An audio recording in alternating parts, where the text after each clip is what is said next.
All right, here we are, episode 78. We're about to begin here. Episode 7, 8. Got everybody. We got Kyle, we've got Rachel, we've got Karma, we've got Jesse, who's playing remotely once again. And we're going to pick up this episode right where we left off. And let's jump right into it. You guys ready for some Pathfinder madness? Yeah. Only one of you? Oh, I'm surprised. Yeah, just the one. No. Yeah. One. Huzzah! Hurrah! Okay, Kyle, let's jump into this. Let's do let's do our intros first. Kyle, go ahead and introduce yourself and your character. Plans for the evening, all that sort of stuff. Well, I've got lots of plans, but most of them involve me getting maimed and tore up in some spectacular fashion. But good evening, guys. I'm Kyle. I play Bjorn, the 7-1 Hulk of a fighter, one of our fighting duo here. And he's kind of, through the last couple of episodes, we've revealed some things about his family's troubled past, and maybe a little knock to what he's doing in the Gauntlet. And yeah, I'm excited as far as tonight goes. I think everybody's kind of content to delve a little deeper after we get some healing. So yeah, we shall see. Excellent. How about you, Rachel? Do your intro. What's going on? It has been far too long since I've been here. But I'm back. Yay! Yay! And it'll be fun to see what's going on and to catch up. I think I'm probably most excited to see and hear about what you guys have done and how we're gonna carry forward. As I told you guys before, I'll let you guys lead and I'll be there this time. But yeah, so Cypher, the elf bard / rogue, will have your back today instead of just hanging out in the springs. That's right. Awesome. Thanks, Kyle. Thanks, Rachel. Let's go to Karma. You're up next. Your little intro. Okay.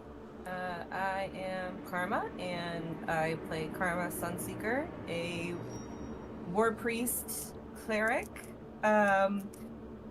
She got a message that she believes was from Ayamode to come and assist the companions with their quests inside of the lighthouse. And so here she is, healing them, supporting them, and hopefully helping everybody stay alive. Yep, excellent. Hopefully, we'll see. Treading on thin ice.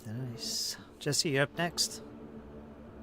Hey guys, I'm Jesse, and I play Balfour, our 7th level fighter, who's ironclad with a giant axe. He did find some things out about his axe. It has some Nimbleoth connections, and he's quite interested in finding out what's going on with that. And as always, very impatient and wanting to move on. He's done bathing. He wants to go. Let's get Melkora soon.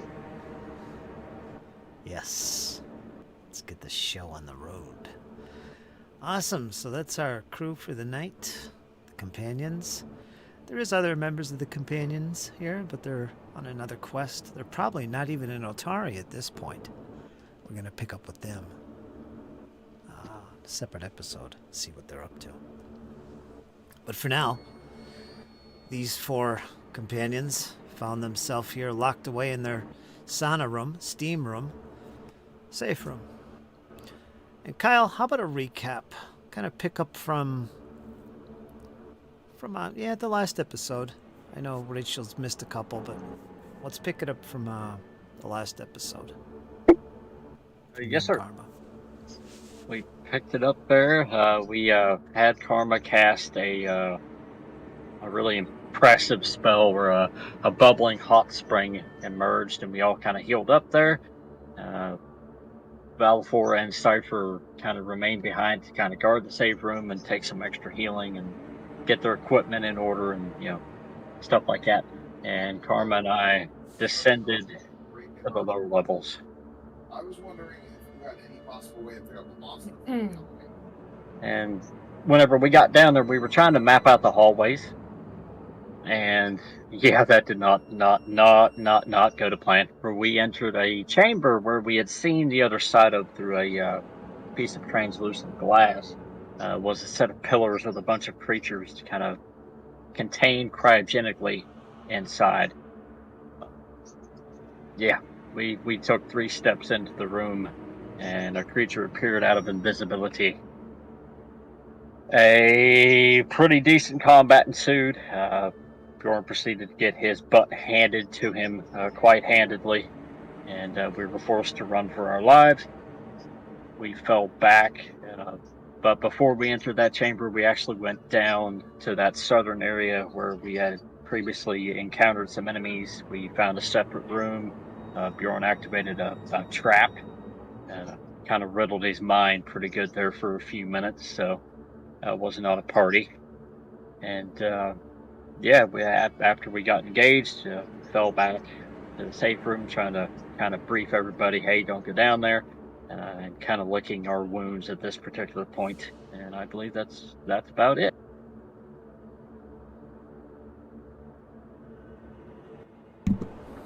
Okay. Thanks, Kai. You get an extra hero point. You'll have 2 for the evening.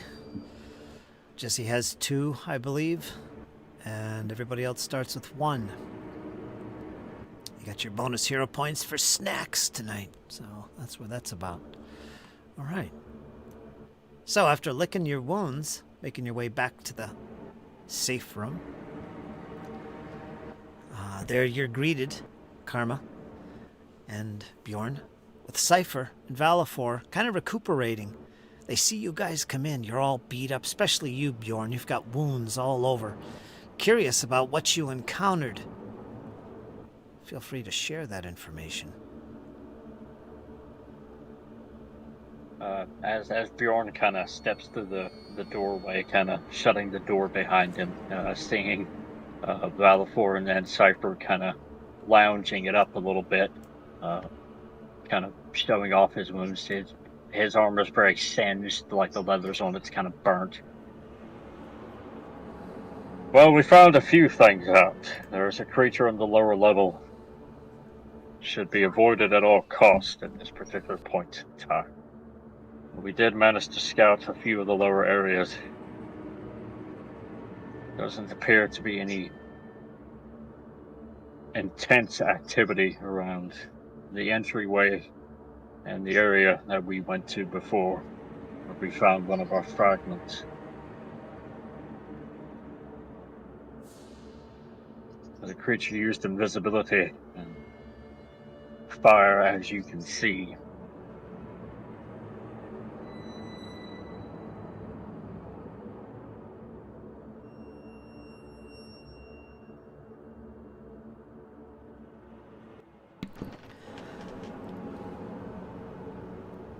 Karma will join him, trying to help him walk, kind of flinging one of Bjorn's hands over her shoulder, even though he's much taller than she is. She wants to be helpful, and she'll usher him over to the side as he's talking and start to bandage up burns and apply ointments when needed.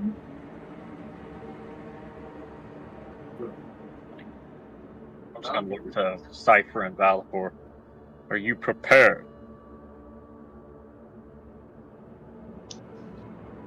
Just let me put my shoes back on and let's get out of here. And you, Cypher?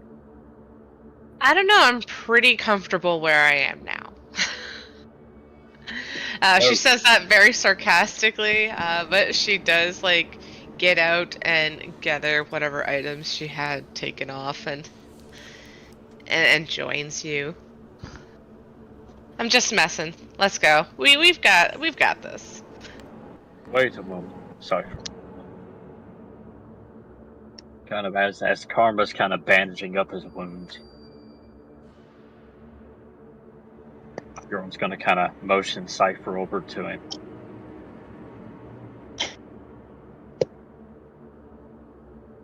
There was something that I have to tell you, Cypher.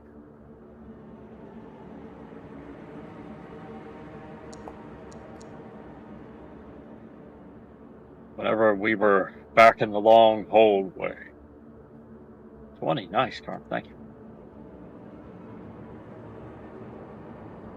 We fell down a pit. It felt like we fell for hours with Valifor and Karma. I can tell you much the same about that. It felt like we were falling for hours. I had a dream.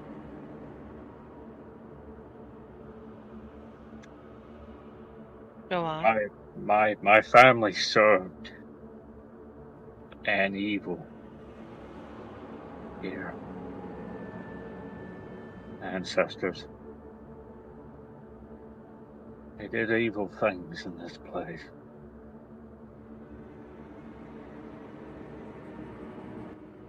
So, what Bjorn is referring to is right before you went back to the safe room, Cypher.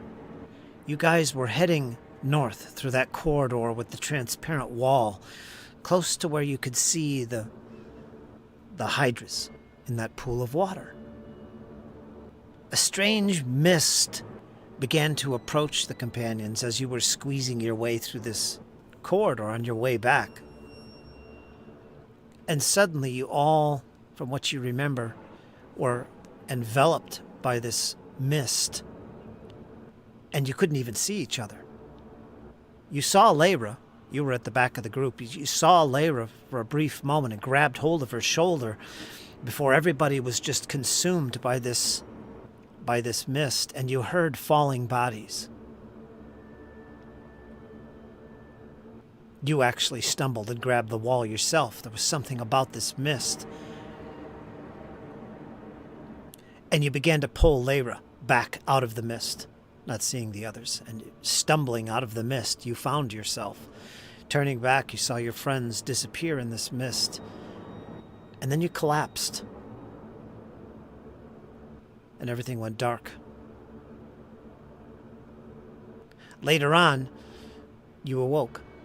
And there was Lyra, who was also awake. The companions weren't there anymore. They were gone. You were in this corridor, and somehow you both agreed to light a torch and make your way back to the safe room. Surely they're there. The mist was nowhere to be seen at this point. They were gone. Your friends were gone. After a long struggle, trying to keep consciousness, you and Lyra helped each other to get back to the safe room on the other side of where you were.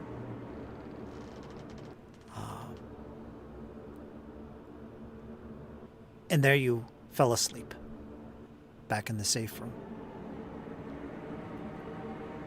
You don't know what happened to the others, only that much later they appeared and revealed the story of which Bjorn is kind of relating to you now. A dream. He had a dream. Go ahead, Bjorn.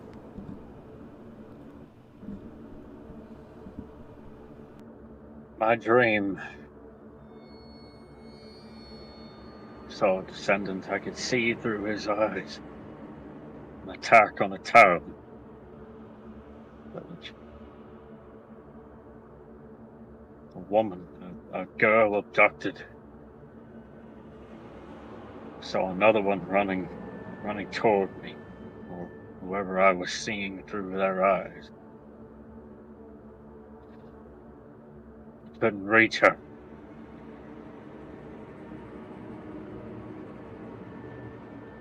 Couldn't help her.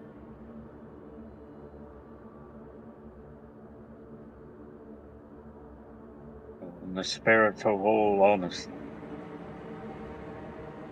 I told you the truth. Our clan served here. They served evil. I am here to right this wrong.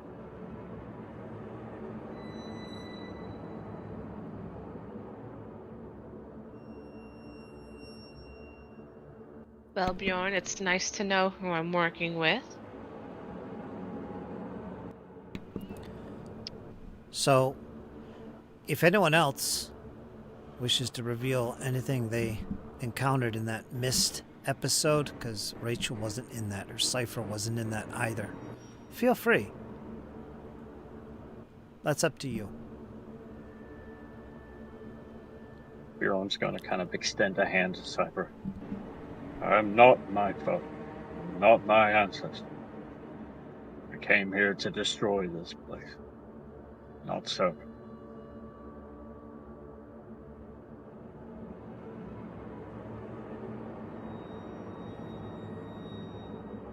I quite understand the struggles. Somewhat, in my own way. But enough of this feely talk. You're looking pretty beat up. Drink this. And she'll hand you a minor healing potion. I couldn't possibly take your healing potion from you. You might need it later. Bjorn, you might be slightly bigger than me, but if I need to jam this down your throat, I will. And you're going to see who's working for evil. Truly. Really? I have a whole variety of colors that none of you have seen. Perhaps I'll get to see them one day. Let's hope not. Perhaps only unleashed on the enemy. That's the intent? Why do you think I come down to dungeons like this? It's a great way to relieve stress. I don't know if I would necessarily call this stress relief. I was a soldier. Battle was where I was calm at, but I can see the appeal of such a place. Valafor, are you ready for battle? Speaking of battle, yes, Valafor. I'm already at the door. Let's go. Give me a All moment. I have to heal more.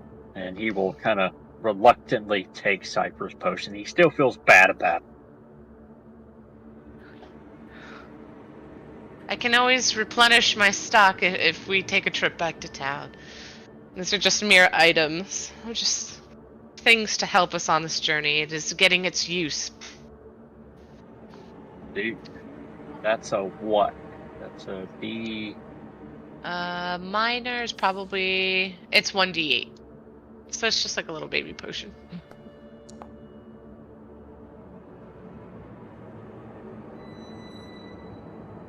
I'll take. It's not much, Bjorn, but you're already looking just slightly better. A little healthier. Less burn, you mean? Yes. Just peel away the charred layer. You probably said that Reddish Karma was kind of putting a nice bandage over like a really kind of touchy area of skin. Kind of winces a little bit. Have you seen you bounce back from worse, Bjorn? I think you have this. And now, let's follow in Valafor's footsteps. It looks like he's eager to get a move on. Before we get a move on, as she definitely she pulls the bandage nice and taut, maybe a little bit too tight, interrupting the conversation.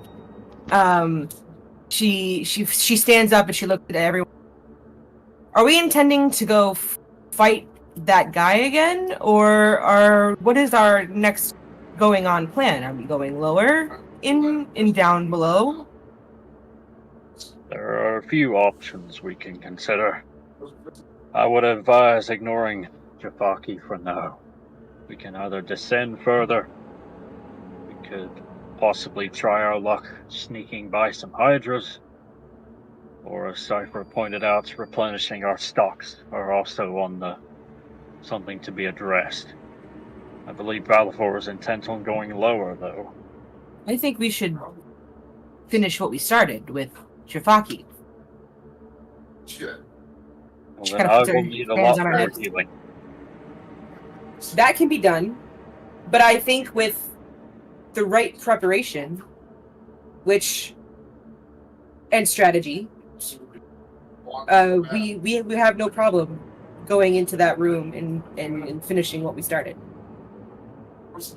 Yes, and plus we have Cypher's aid. What you say, Valafor? Shall we go pick a fight again? I don't think we're ready. I really don't. I think we can come back later. We need to find these shards to get that door open on the lower level. Right. I don't think those shards are up here. I think we're wasting our time. There's a shard up here that we're looking for. We only need 4 to open the door. How many do we have in our possession? Just the one, right? Just the one. Just the one. Yes. I think we should focus on the shards too. I prepared spells in order to go face Jafaki, though. I think you'll still be able to use those spells, but perhaps on Maybe a not. different foe. My 2 4th level airwalks might, differ.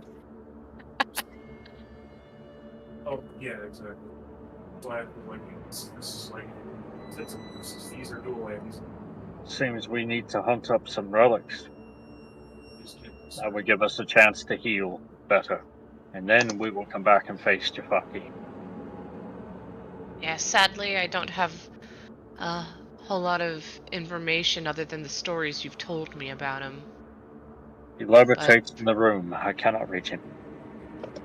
Yes. I'm more on the lines, of like his involvement with everything. If he is an immediate threat, or if he can wait. I don't want to be wandering the halls to find ourselves in a peculiar situation where he's made his appearance and decides to slaughter us all. Or if he seems fairly confined, then he can carry on with his ongoings and we'll carry on with ours. Getting those shards, of course. From what I could tell, he was pretty busy with his flesh warping. Indeed. Perhaps. Well, I don't like the idea of leaving an enemy behind me that can still flesh warp these foul creatures. Yes, it does sound like there'll be lots of victims, but from the ones that we have seen, they seem rather eager to be flesh warped. Indeed.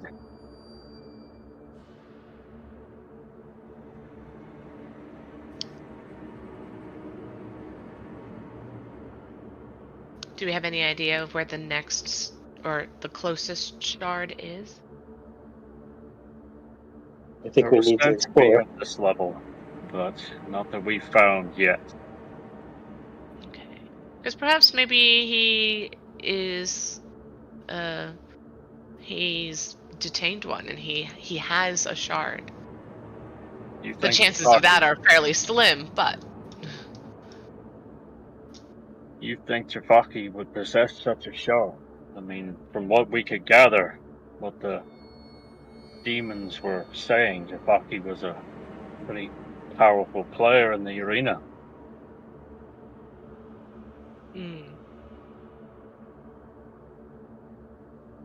Plus, he had a host of potions and alchemical supplies in there as well. no, that would be something quite nice to have.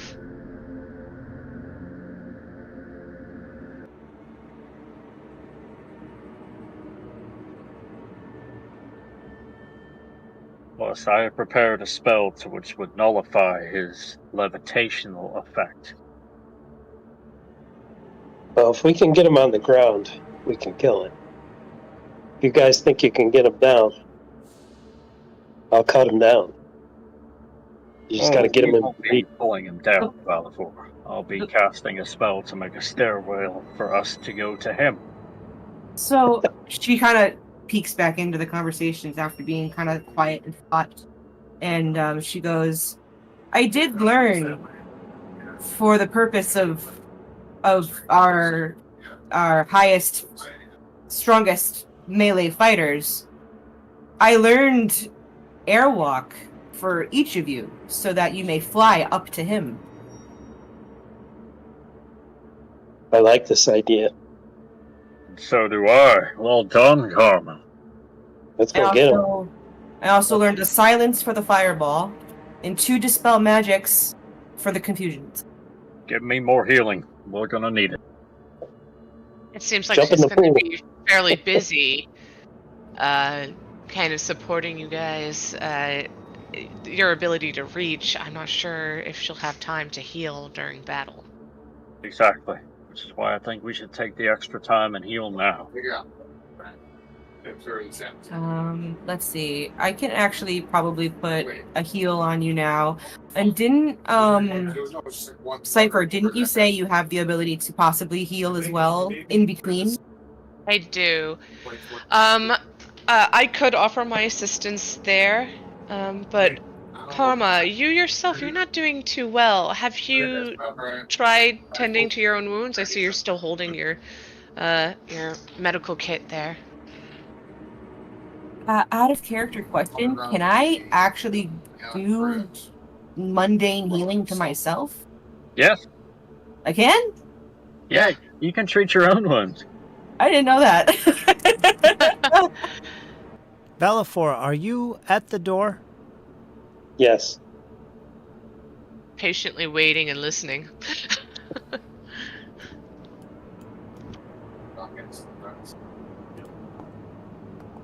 One, 5, 6, 7. 1, 2. 6. Well, Karma, I think you've quite convinced the others that we should go back. As Indeed, this conversation is going on, Valifor, you hear something outside the door. It sounds very distant.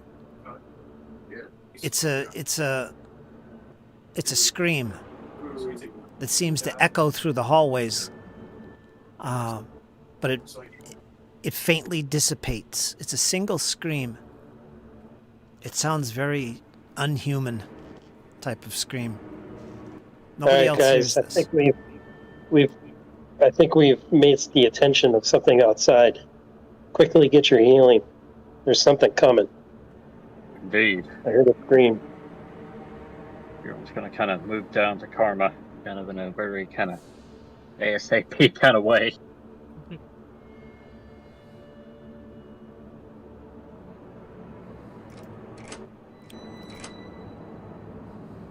Pretty sure he might actually leap the table if he could get down there quicker.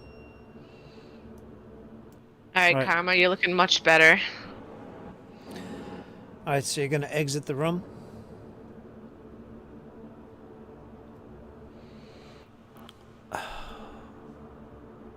I want to know your marching order if you exit the room. I'll be up front, Valifor. Well, if the hallway is big enough for both of us to be in the front, Valifor's next to him. If it's only 10 feet wide or 5 feet wide, then he's behind. Okay. I'll take the rear then.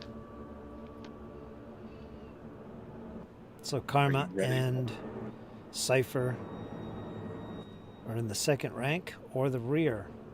Cypher being behind Karma. Okay. All right, exploration activities. What are you doing as you move through the halls and travel? Starting with you, Karma. What do you envision your character doing? Is she paying attention to the surroundings, looking for traps, looking for enemies to attack from behind?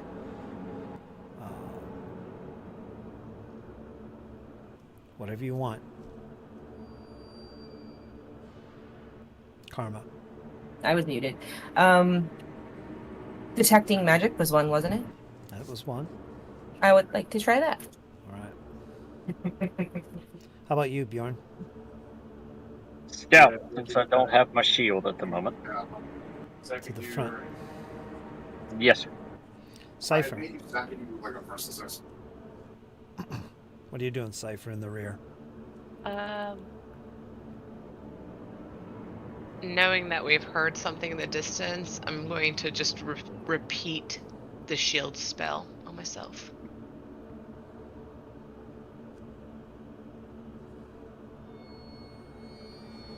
Valifor? I'll also be scouting. to the front.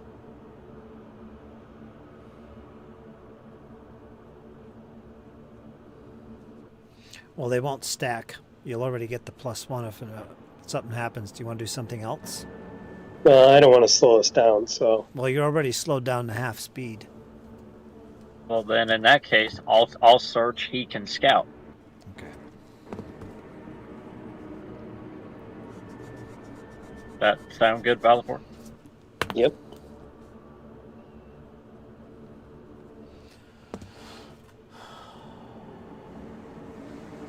Seek go for face hidden Jafaki. doors and hazards, so you're on a watch for loose rocks or tripwires, hidden doors, that kind of thing. That's what you're doing, Bjorn. Mm-hmm. So I'll be making secret checks for you. And to the front. All right. Okay, let's gather everybody up. Schlink. You have a light spell on your shield? I've got a light spell on my gauntlet. On your gauntlet. Okay, does anybody else have a light source lit, or are we good? I'm good. It should be sufficient. Gee, let's go slay a flying worm. Now is the lock spell off the door now? Or do you want to keep that on there? Karma. Might actually still be up. We'll assume you have it up. Alright, so the party enters or exits the chamber. You're now in the corridor. As you step into the corridor, Bjorn and Valipore in particular, you're very conscious of your surroundings.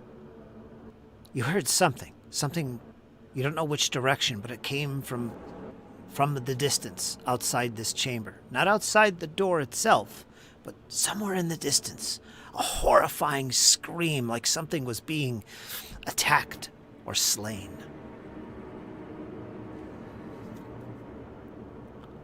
Which way would you like to proceed?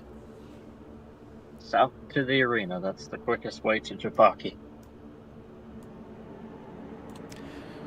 Assume the door is shut. As you enter the chamber, Absolutely.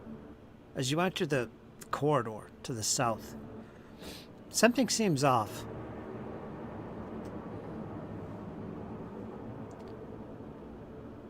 As you look to the east and the west, to the east, you notice the double doors leading to the tavern. The chamber to the east sounds deadly quiet. You're not used to this. You usually hear the sound of mugs or something coming from that chamber. You hear nothing. To the west, the doors are closed tight. Well, closed. Proceeding to the west,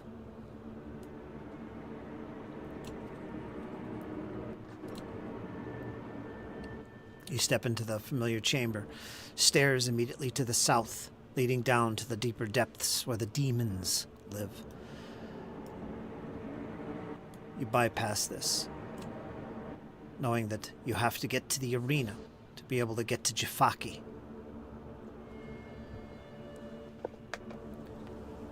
Gonna have to make a roll here.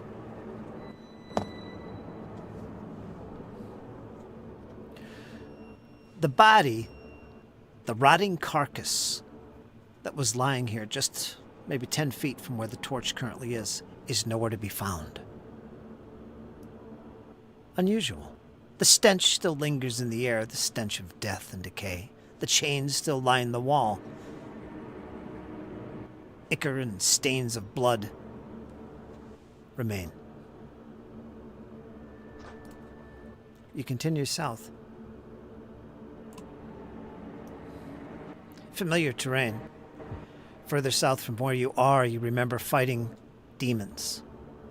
There's no bodies. Just outside that chamber. You remember a weapons rack. But an otherwise empty chamber. you continue west until you're greeted with the arena. The large, rotting, decaying carcass of that huge creature, that behemoth, still lies there.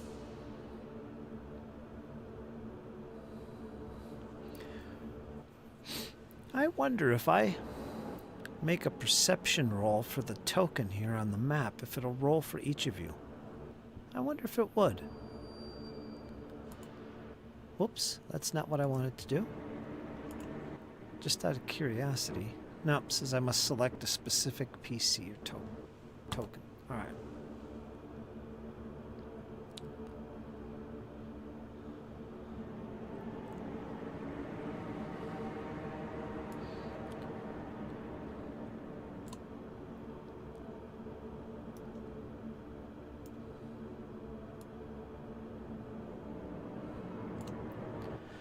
As you start to move around this carcass, you don't detect anything suspicious, Karma, of a magical nature. Bjorn, go ahead and make a perception roll since you are actively searching for things. Go ahead and make a blind perception roll. Should be on its way.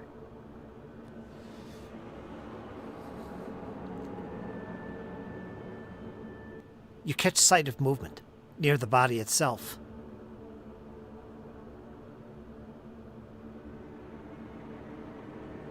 Watch out, it's moving. What do? Draw your weapon, whip about? What do? Scream?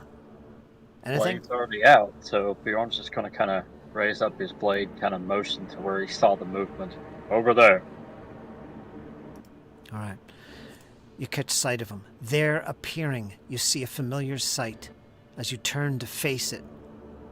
It's just on the other right in between you and where it's located is this carcass. It's about maybe 4 foot, 5 foot tall in spots, just laying strewn about.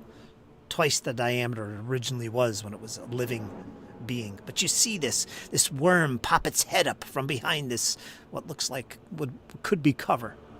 It was watching you. It was watching the companions, and it lets out a screech, and its maw rises into the air.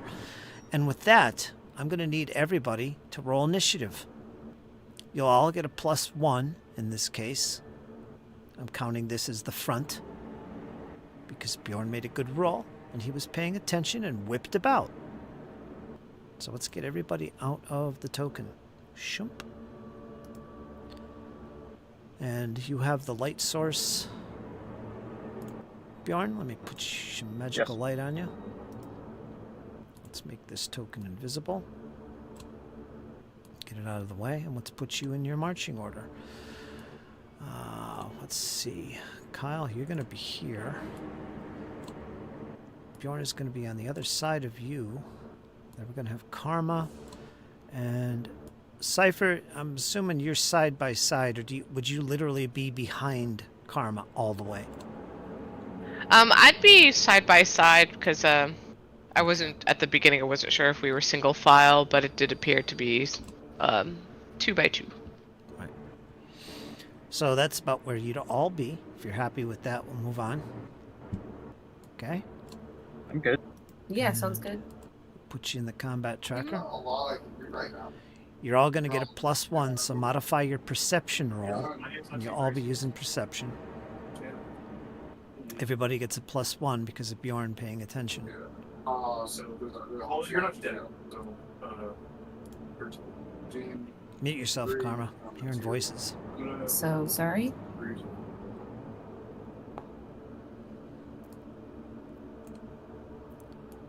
It's all good.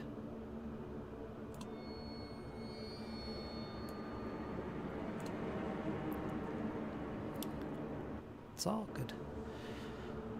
All right. Let me see here. Go, Valor. Hang on a minute, I gotta refresh everything. Just went blank.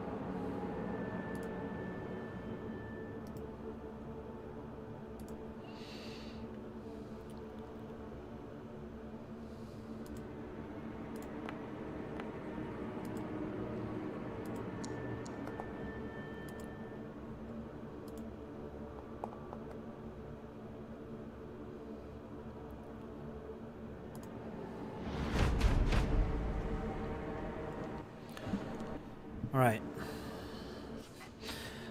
So Valifor, as Bjorn gets your attention, you turn about and you see it immediately. You see the presence of this worm rear its head up and let out this screech. You're the first to act.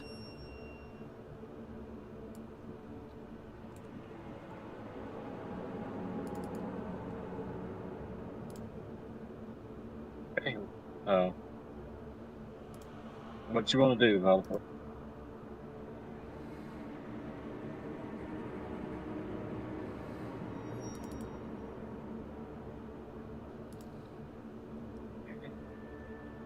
Well, we'll assume that he moves up.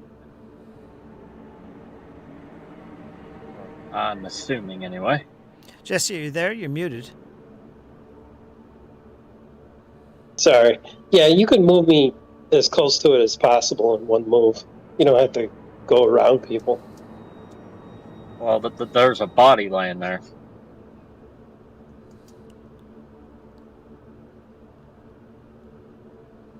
Don't think I can climb over it. It'll take 2 actions. Yep.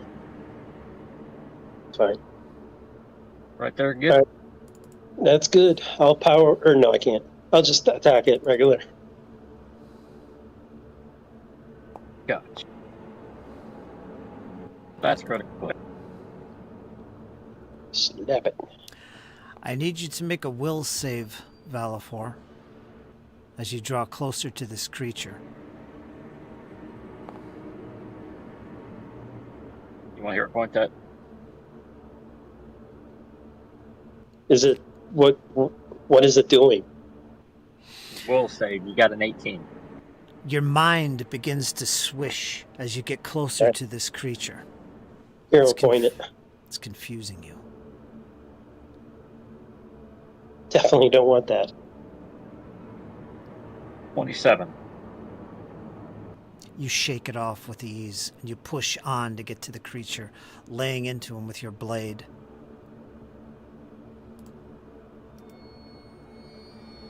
$22 points. Slashing.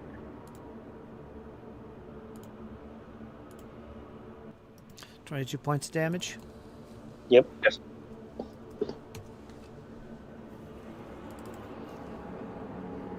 You've seen these creatures before. Yes.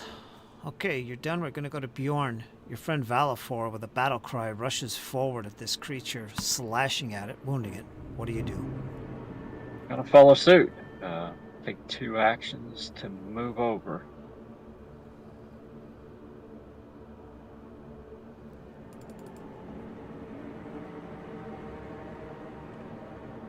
And we'll give it 1 strike. Should be off guard, I think. Make your will save first.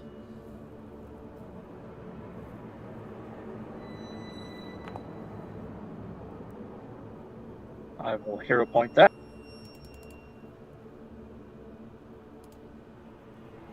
34. Okay.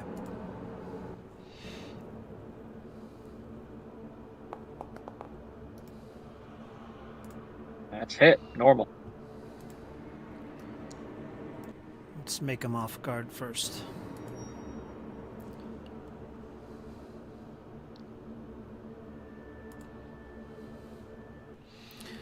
So what did you get at 25? 5. Yep. Okay, so that's a hit. 11 points damage. Yes, sir. Slash. So you hop behind the creature, throwing it off guard briefly. You lay into it with your blade, cutting deep. Creature's injured, for sure. Howling in pain. You done? Yes, sir. That's all I got.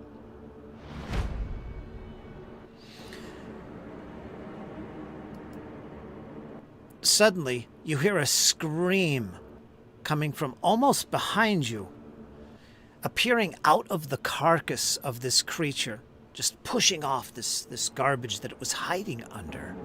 It appears what looks like a very overzealous Morlock. He screams and he rushes towards you. You're off guard at this point.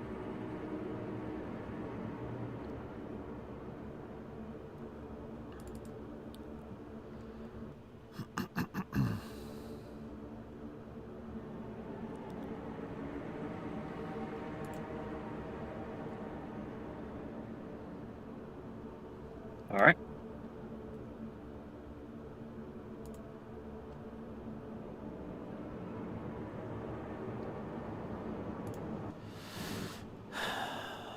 And it's going to strike you.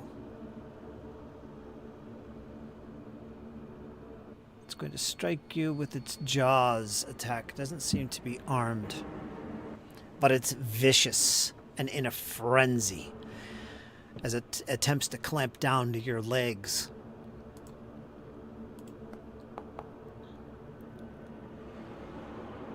Okay, normal.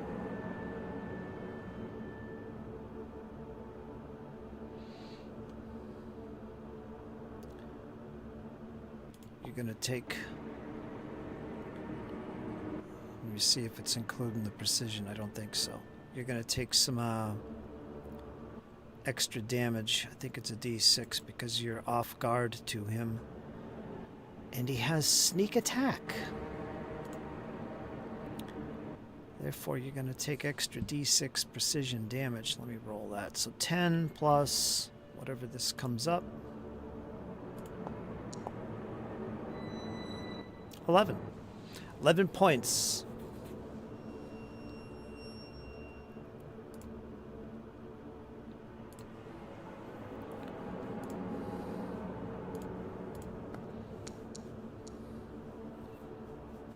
Okay, and it continues to try and bite at you, to no avail. All right, Karma, you're up. You could just barely make out Bjorn in his position beyond this carcass. You hear him cry out. Okay, so Bjorn's over there, within reach. Now do I have to move? 40? So I'm gonna go right here should do it. And I'm gonna throw a heal at Bjorn. Yeah.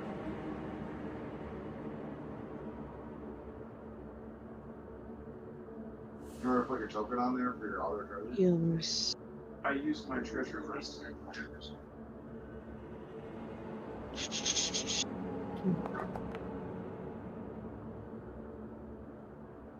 Looks like 42 points. I'll take. And then that is it.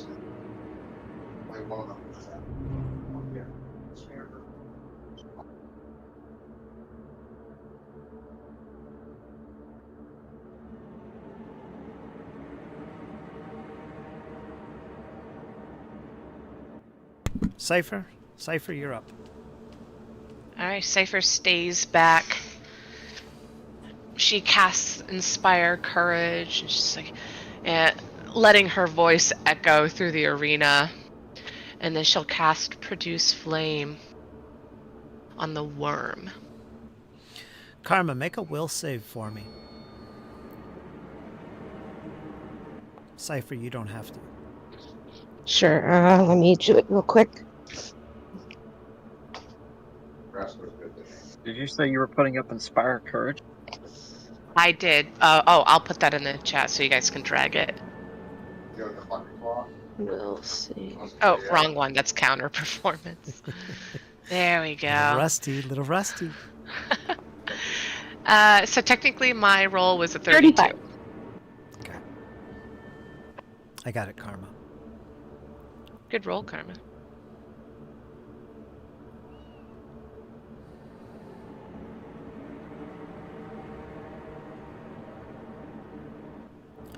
So I was muted when I said it. Thank you, I said. Oh, okay. Inspire Courage is done. Mm-hmm. And I also cast Produce Flame, and my attack roll was 32.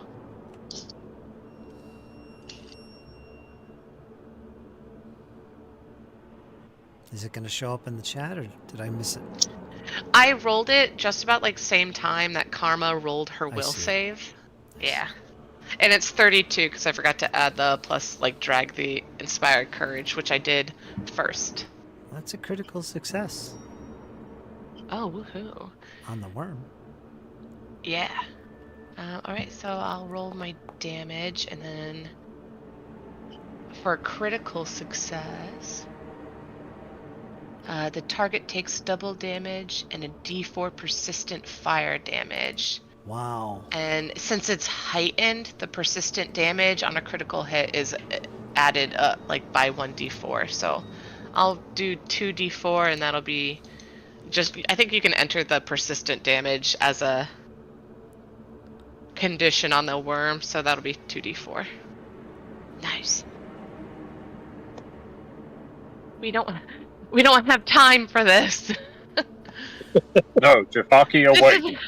This isn't what I signed up to fight. I'm ready to fight Jafaki, and I can't wait to see Karma and everyone fly through the air. She's like dreaming of seeing everybody fly, because as far as she knew, she was the only one who got the spell. All right. I keep forgetting it's doing this. 1 second. Right. Right in front of you, Karma. Bursting out of the carcass, you're kind of stepping inside of it at this point. Stepping over it. Appears right in front of you, this Morlock, with a scream. He lays into you.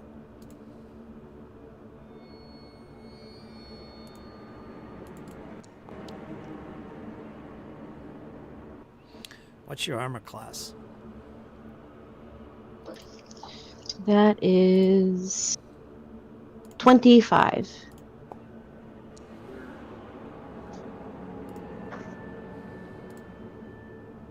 Really just draw that advancement.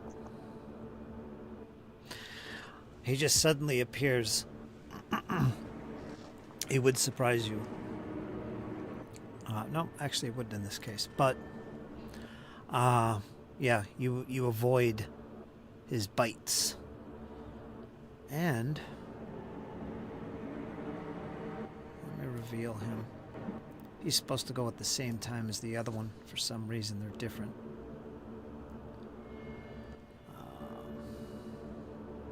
And finally, also right in front of you, you see someone you have never seen before. Although some of you might have seen him. Maybe, but probably not. This rat, almost infesting this carcass, appears.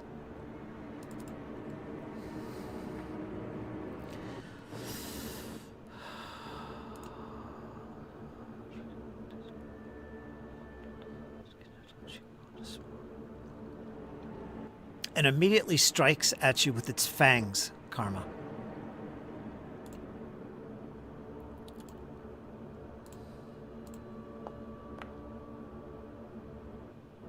And what's your armor class?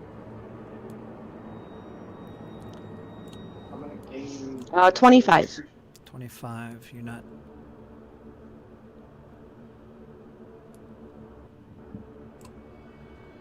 off guard. So that's going to be a hit. As it rakes your flesh for 3 points of piercing damage. Not too bad. Not too bad. And then...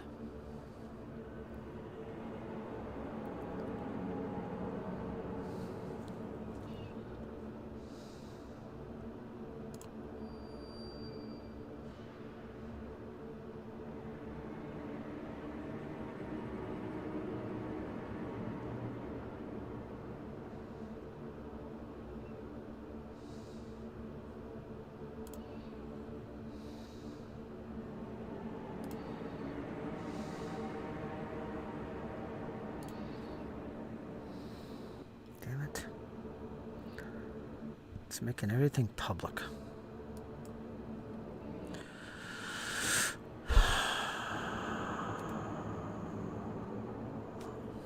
I think you can roll private roll. Because I had this issue the last time I was on Foundry, which was a while ago. I got a bonus called concentrate.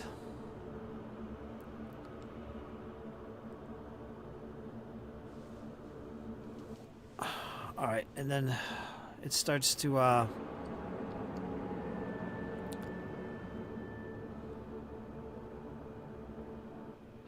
whisper some incantations.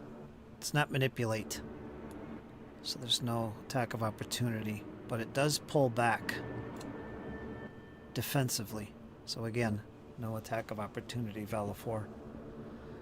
And that's it. We're going to go to the next round.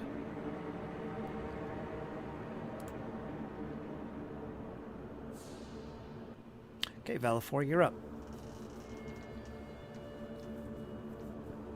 Don't forget Power to put attack. your inspire courage back on for some reason. It fell off when the It fell off. Yeah, I'm working on that right now. Yeah, before you make any rolls, quick. Hear my song. We power attacking Valafor. No, I'm going to try to knock it down. So hit it normal.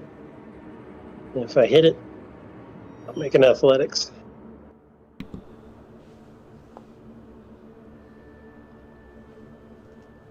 Hit. Okay, damage. Be 20 points slashing damage. And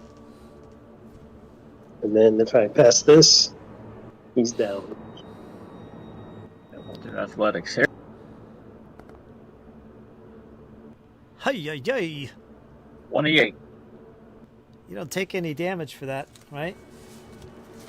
No, What is it, That's trip? just knocked down. Is yeah. it trip? unless it's a critical. Then he takes fall damage. He's got Yeah, 21. He's Just a got trip. Let me speak here.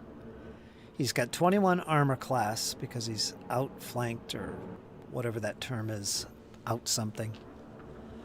Off guard is what I mean. And you got a 28. It was close, but you didn't get a critical. That would do an extra d6 bludgeoning, but not the case here. So he just lands prone. So you do tackle him to the ground. I won't count you as prone. You are standing. Okay. So he's prone. And then I'll attack him while he's on the ground. Okay. And that's with your third attack penalty, right? Yep. Oof. Miss. Okay, I'm done.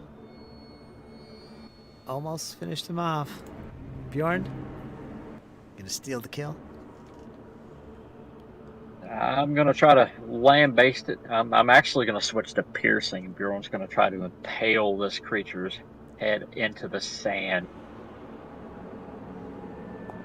Here we go. 32. That's critical. That's a critical. Describe how you fell this beast while it's lying prone on the ground. As Valafor kind of knocks it, I imagine, Valafor, that you kind of take your cross guard of your axe and kind of push it over.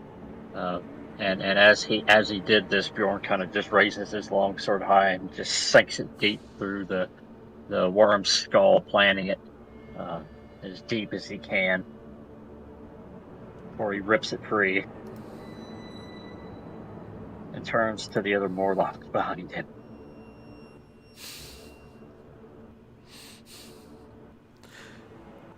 I remember something very similar to this.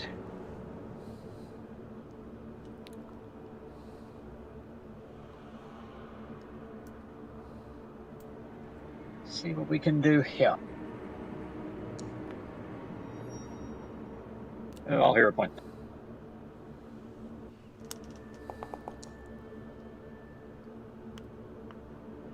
I'll take.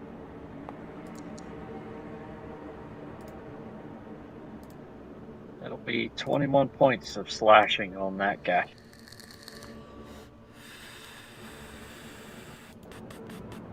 Whoops.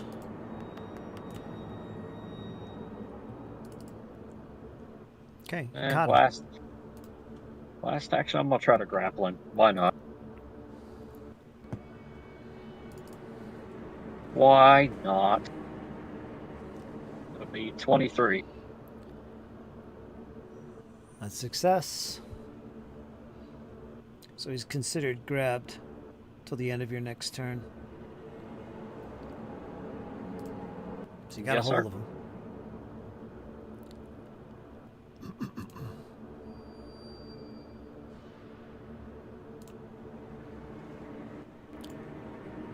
Okay, you're done. Gonna go to the Morlocks. Now they're both going at this same time. For some reason it's got them in different initiative orders, but I've got it set up so they go at the same time.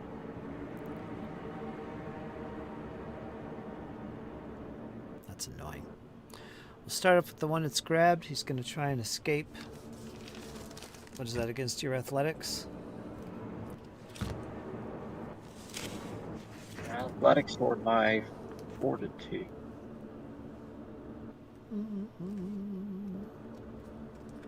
Gotta remember. Keep this page bookmarked.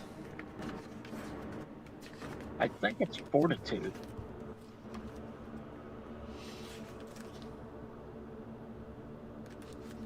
Escape, escape, escape.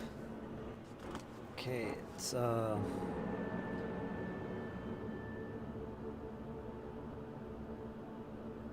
typically athletics DC.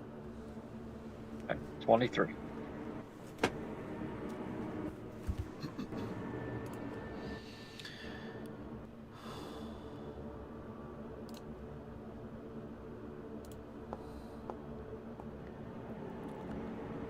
Nope, does not break free. It's gonna try one more time to wrestle itself free from you.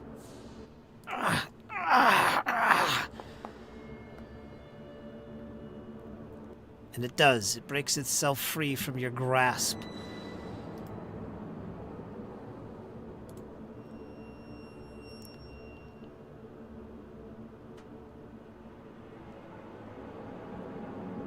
Now, is it off guard when it's grabbed?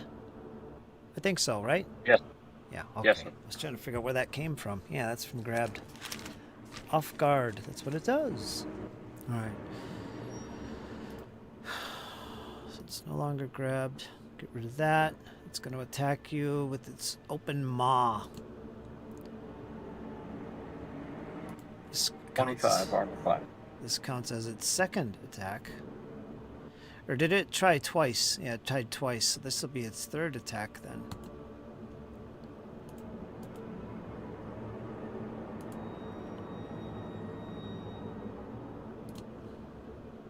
Probably not going to be successful.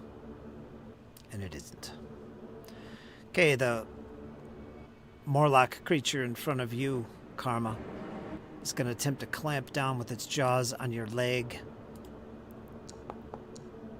Give you a bite. Nope.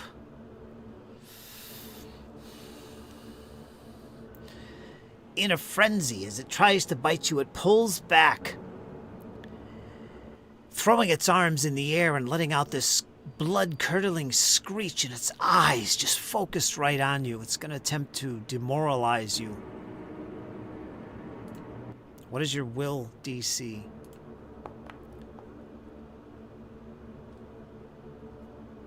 Greater than 17, I imagine? You're muted, Karma.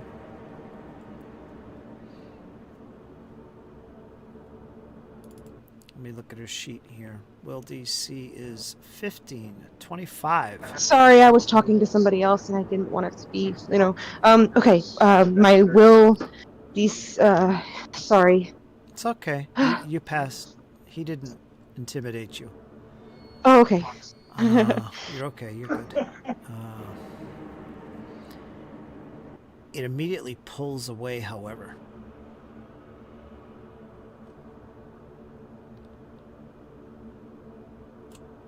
To get on the other side of you. All right, Karma, you are up next.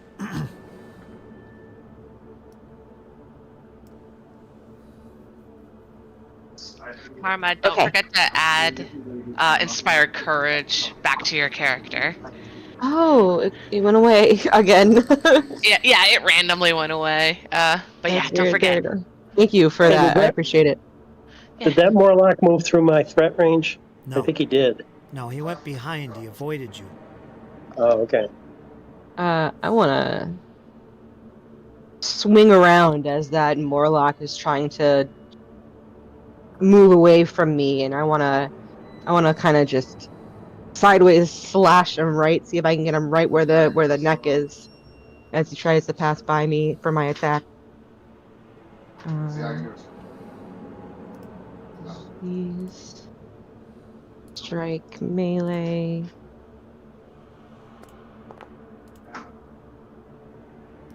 34. Hell yeah. That is a critical hit. Awesome. Woohoo. 16. What kind of damage is that? Piercing? That's slashing. Oh, it is stuck on piercing. Okay, we'll go with piercing. I don't know. I was thinking slashing that way she moved, but yeah, piercing is what I accidentally rolled. Well, I wonder why. Oh, because it stays from the last time. Got it. What are you using? Longsword? Longsword, yeah. Well, it always reverts to its default. So if you don't actively say it's piercing or slashing, it will always be piercing. Gotcha. Okay. No difference I think it's except fixed. the type of damage that's done. It has no other effect. Okay. Following that up, she will strike once more. This time the right way. Oh, 20? 20's a hit. Cool. 17.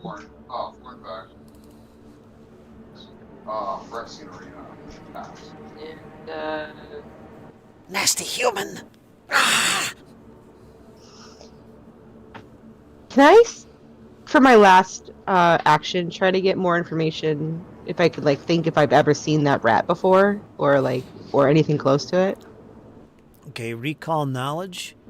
Yes. All right, let's see. That will be society. So go ahead and make a society check. Society. Probably not. Unless you have a lore I do not. I don't think so. that might be applicable, like rats or vermin or something. Okay. That is all. This is a creature you've never seen before. All you can tell is that it's some type of verminkin of some sort. But nothing else other than that. You could keep trying, because we're in combat. Okay, you're done. Cypher. Measuring away. Oh, I sure am. Not quite enough. Just hoping to make this guy off guard. But,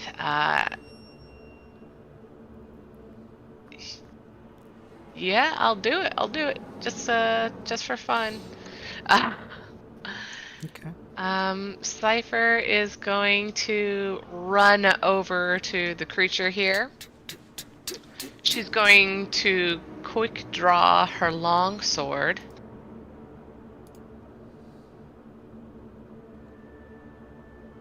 Oh, no whip. Nah. So she'll take the sword and quickly slide it right out of its sheath, and she'll strike. So this was a 26 on this guy. That is a hit. Almost a crit. I wasn't prepared for you. So that's 11 damage. It is badly injured. It squeals in pain, its eyes widening and becoming bloodshot.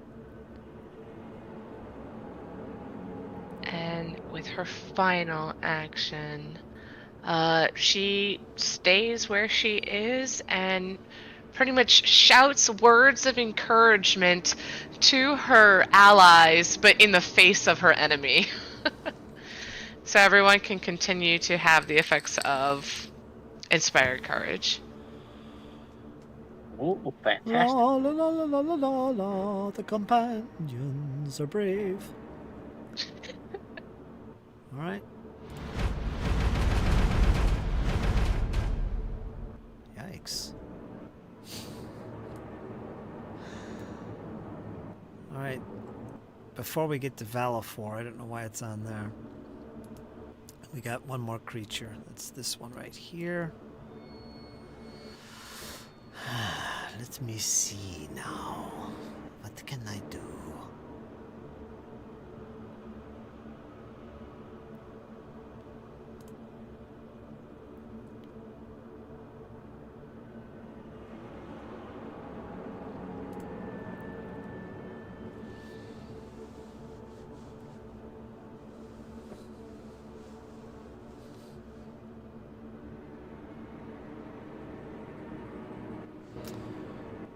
Okay.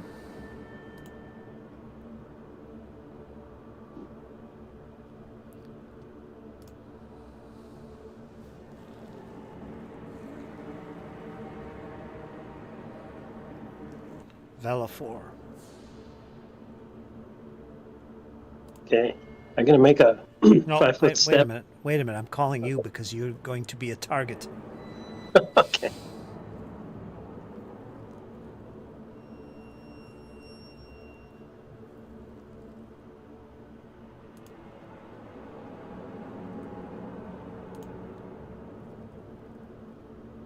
I don't like these long pauses. You're reading something. That's very eerie. I'm Yeah. getting kind of scared, Jess.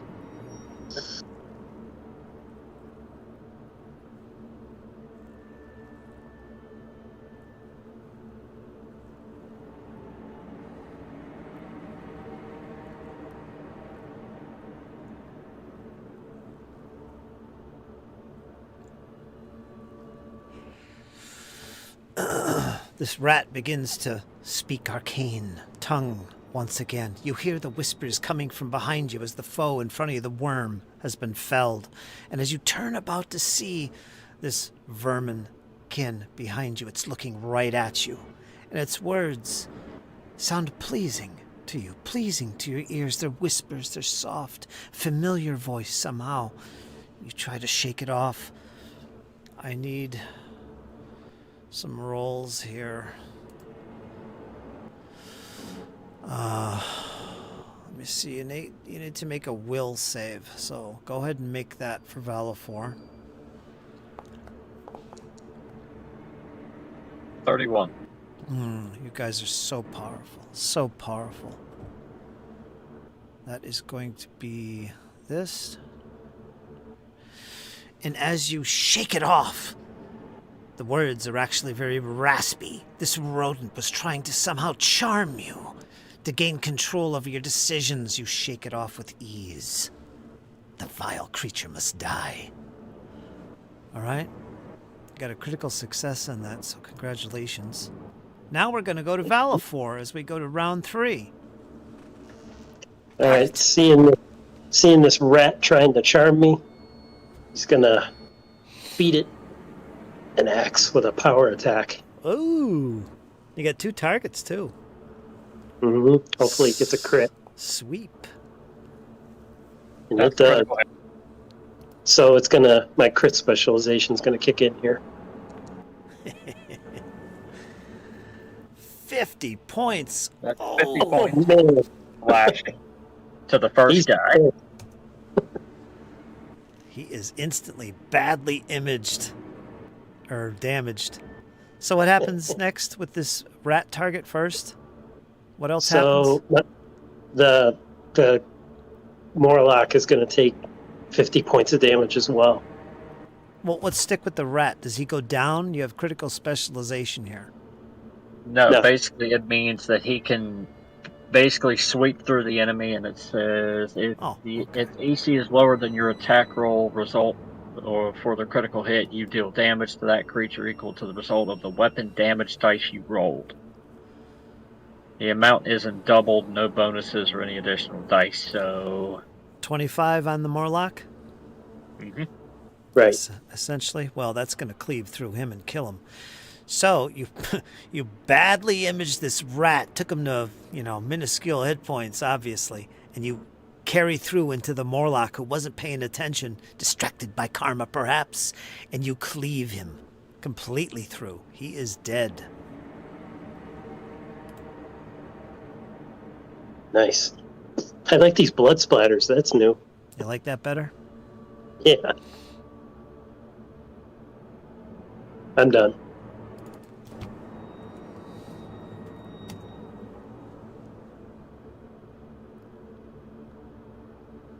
Okay, I guess you are. We're going to go to Bjorn. Switch back to slashing and seeing Cypher kind of come over and give some backup. Seeing her strike with the longsword, Bjorn's going to kind of chuckle.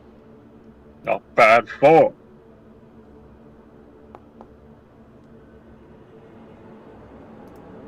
But that's critical.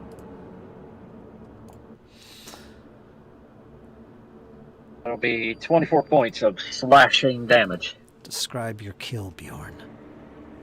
As Bjorn actually kind of takes this opportunity to be a teaching exercise, kind of seeing Cypher strike, Bjorn will kind of look and nod.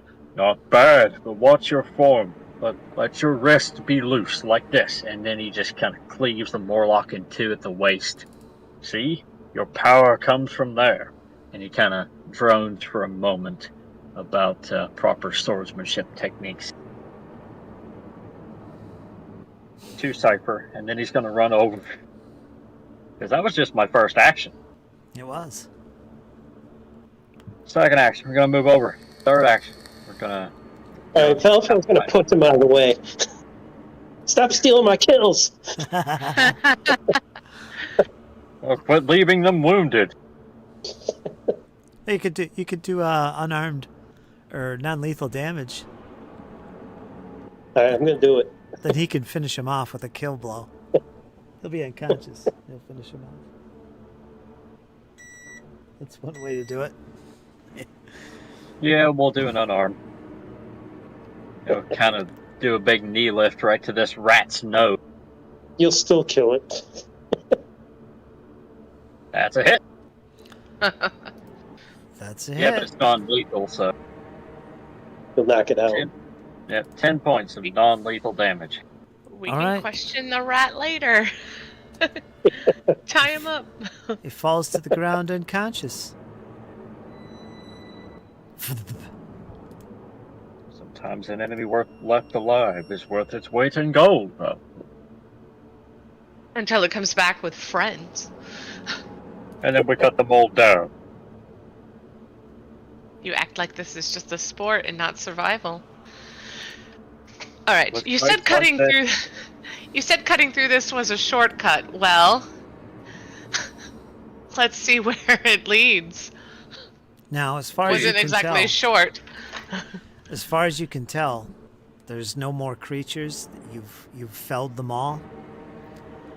And you all stand there, kind of looking at yourselves in this silence, looking around, looking at this rat who's obviously still alive and breathing. He's been knocked completely out by Bjorn. If you wish to finish him off, you can do so. Valifor, since it was your intention, do you follow through with your axe? Valifor wants to see if this is the creature that was on stage that we did the performance and beat them. One of the band members. So I think that's who we did. So you're not finishing him off? No, he's not going to kill him. He wants to know if it's him. All right. I don't think Valifor would have any clue, as it was Sheppy and the other companions who talked about these individuals.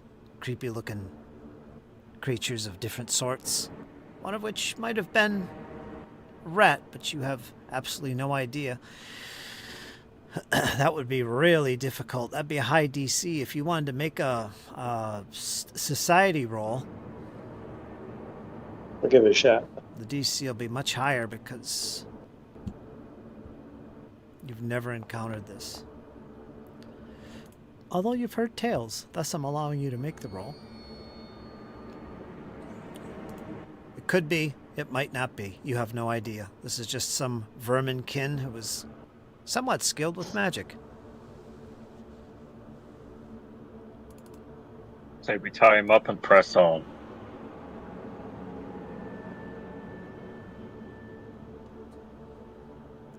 And that's exactly what Bjorn's going to do. He's going to take out some rope and hog tie the creature. All right, make a note somewhere that you're...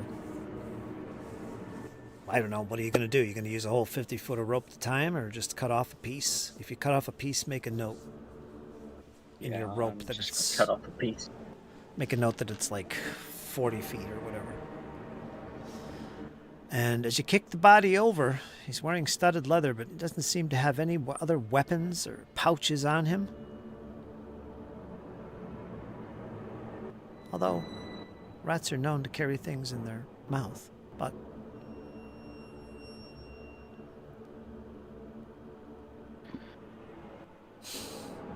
What a peculiar find in a place like this.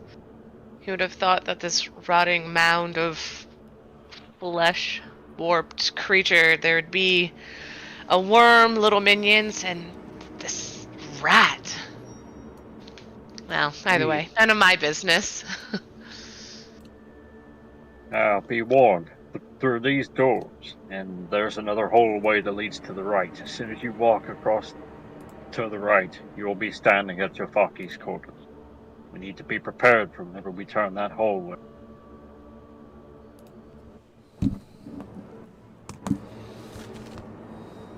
I think we're ready.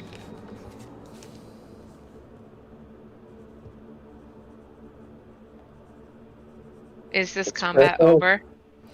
I'm just jotting down the XP at the end of the session. Okay. Yeah, this... It looks like they were rooting around in the garbage, and maybe they heard you coming and they decided to hide. That's what it looks like. It doesn't look like they were living here or anything, but just, taking up cover, waiting for you to arrive, and attacking at the last second. Of course, the worm never had a chance. But anyway, this combat is done. Like, Cypher walks over to join the others. But as she does, she's eyeing the mound. Like, if... Kind of looks like they were rummaging for something. She's like, maybe I can spot anything worth taking, regardless if there is or isn't. She just eyes it as she walks around. Make a perception. Blind.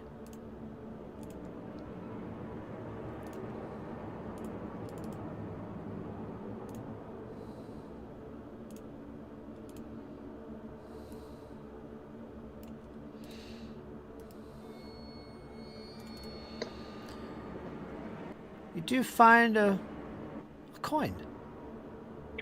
It's a silver piece. That's about it. She digs her hand inside to pull it out.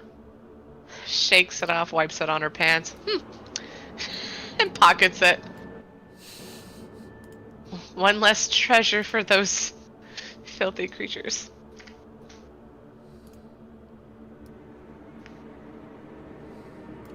Indeed, are we prepared for what lies ahead? You cut me this card. Other than a couple Dude, casting of a few spells before we enter the room, I think I'm ready. Just tell me when to cast those spells. Damnation. Invoke. Indeed, we'll cast them in the hallway. Balafor, are you ready to swing that axe for round 2 with this creature? Yep, let's go.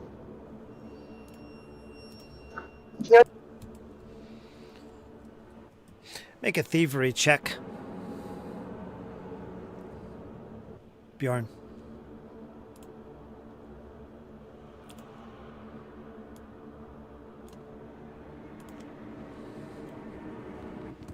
going to sheath my long sword. Should be on its way, Fritz. Okay, I got it.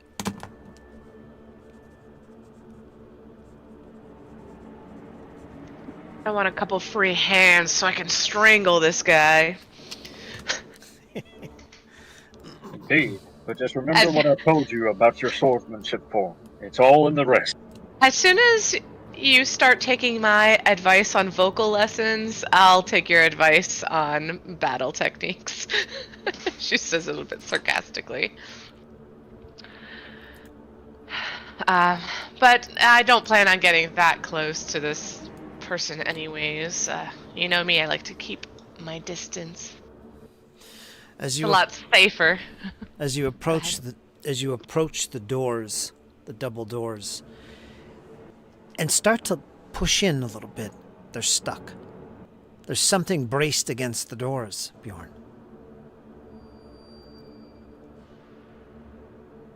You'll have to break it down with force.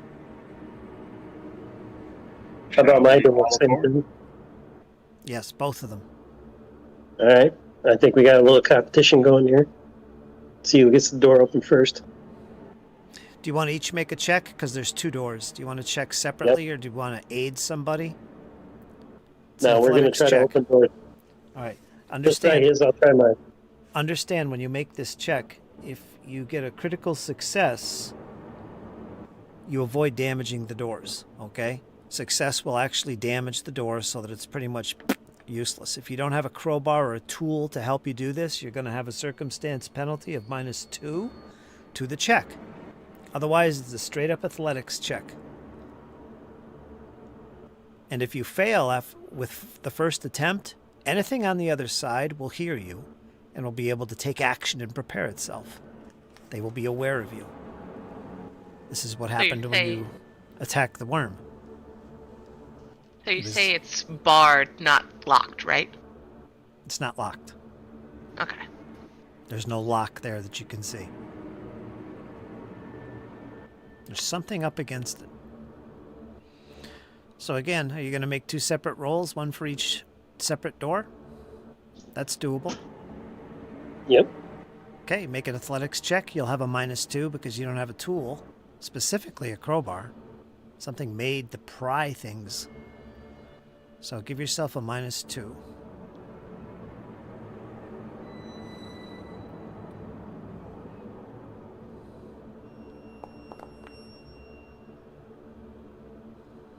Okay, Bjorn.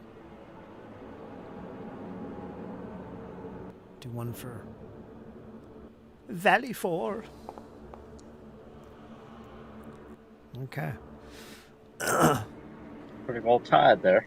Yep, pretty close, but unfortunately for Valifor, the door does not give. You do manage to break through it, however. Bjorn. And the door opens and comes off its hinges. So the door is broken.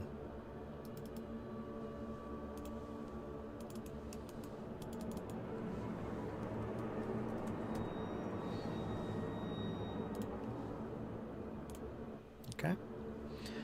But what you see is what you see. You see an empty corridor. There's nothing beyond, but what you do see is it looks like the door had a brace pushed up against it. A big piece of wood, which you managed to actually crack and force the door open. You could see where Valifor is, there is another brace. It could easily be kicked out of the way so the door will open normally. Bjorn would do that. Go ahead and move your token if you want to step inside and kick it down. Okay, and you kick it down. Boom. Then Now- Valifor will open it. Yeah, you should be able to open that. Go ahead and click it. There it is. And step inside. Okay, let's hold on a second here.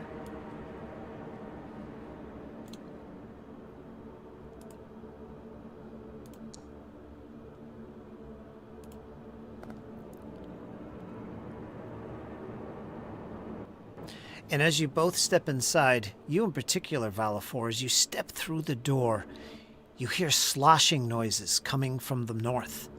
end of the corridor. It sounds like it's drawing closer. Something's been alerted. What do you do? Yeah, God, Bjorn. I hear something moving to the north. Okay. How do you wish to proceed? Do you sit there waiting, or do you do something? Bjorn's going to kind of motion for Cypher. Can you peek around the corner leading to the north? Tell us what's there. I was thinking the exact same thing, Kyle. Well done. So you're telling me to put myself in harm's way? I'll be right behind you. I suppose, but if I need to run, I am going to leave you behind. You might be taller, but us elves are a lot faster and more nimble. So I'll sneak around the corner and take a look.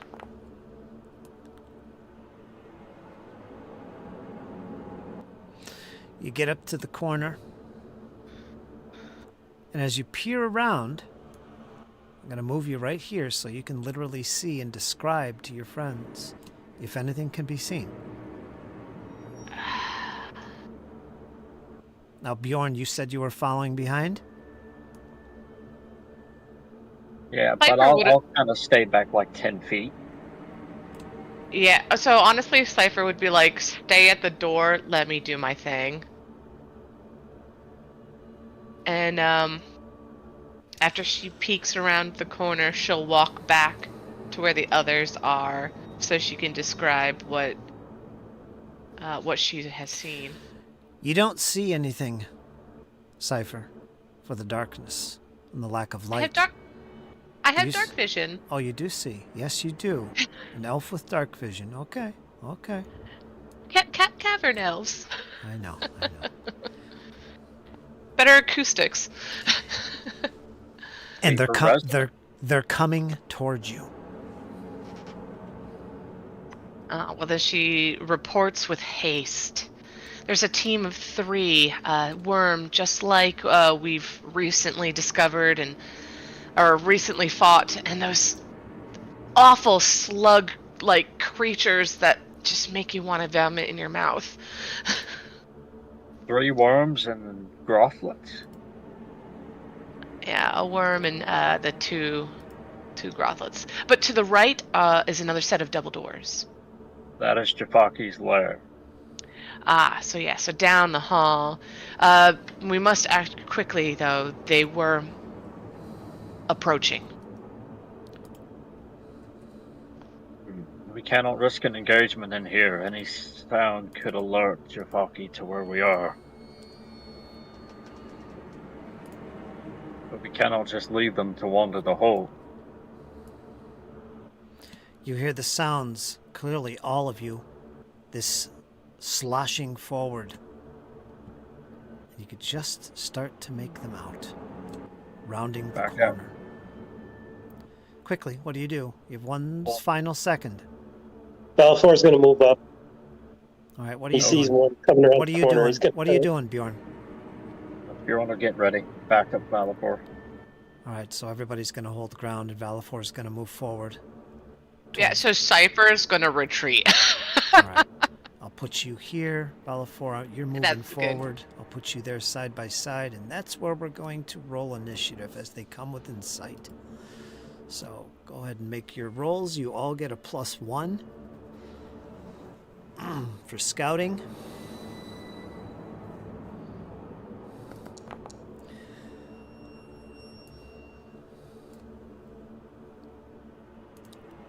Impotent.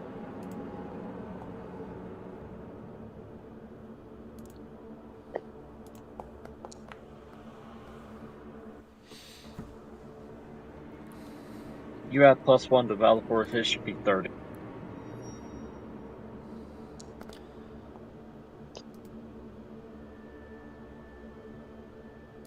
$30? Yeah, because I forgot to add his +1. Okay. Okay, we're all good. Let's begin the encounter. Valifor, you're quick as ever. You see them just appearing. You should see the hints of their token there in your map. They look familiar. Okay, I'm gonna move up to the one I can see there, peeking around. All right, go ahead and make... Yes, once again, go ahead and make a will save. As you hear this moaning yet again. You want to hear a point that about? Yep. Good thing I got 2 tonight. That's critical. That was worth it. Yep. So you have no... You should have 0 hero points right now. Yep. Same with you, right, Bjorn? You should have 1, I Yeah. think. No, I used both of them already. All right. And we'll move him up Fritz Games Post. Right there, Yes. good developer. It's always Yep, paused. and I'm going to power attack it. Now, you're going to have a Well, no, it's concealed. I can I wa- see it. You can't see the whole thing. Okay. So make a 5+ flat check. Oh, and you're out of hero points. Wow, of course. All right, you have a second attack available. All Again, right, do I have to make another flat check? yes, you do. All right. 11. Okay, you can target Six him. at this time. All right, now I'll hit it. 27. You will hit.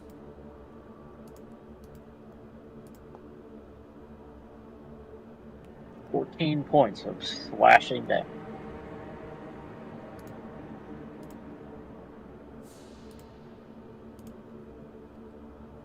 How much? 14? That's it. Yep. 14. 14 of El Slasho.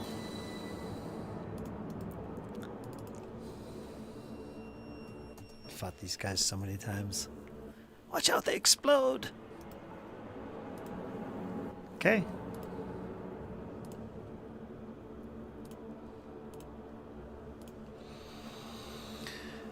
And for good measure, give me one more. Give me. No, never mind. Let's go to the next character. It's Karma. Or do you have another action? No, I'm done. Okay, Karma, you're up. I'm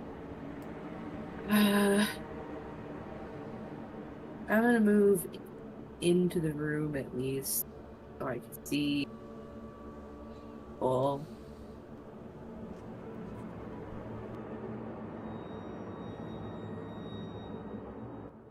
And I will cast Forbidding Ward on Valifor.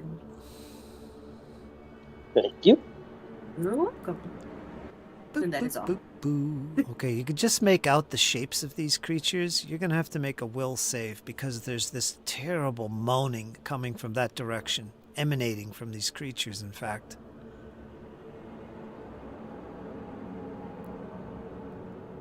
These mindless creatures that are constantly making moaning sounds. I'll Give- hero point that. I have one. 29. All right, you're safe. You shake it off, no problem. And do you have any more actions? Nope, that is all. Okay, we're going to go to Bjorn. You're almost going to get in there. It's then that you see them. This is what Cypher described to you.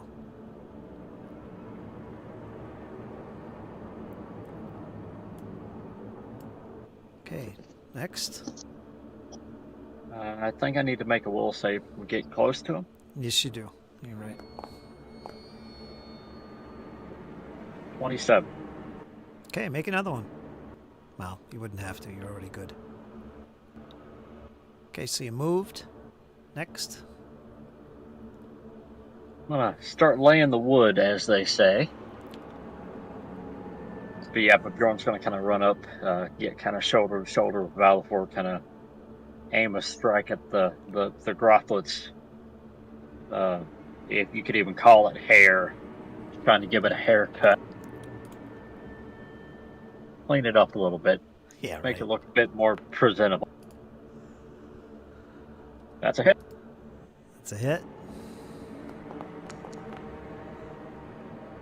Going to be 20 points of slashing damage. Okay, you cut deep into it. It screeches in pain, but it's still oncoming. Seeking revenge. Well, we're going to try to trim a little bit more off the top, maybe take a little bit off the sideburn. That's a hit. That's it. It'll be 19 points of slashing on top of it. All right, you've badly injured this one. He's looking more beautiful already. Okay, we're going to go to the worm.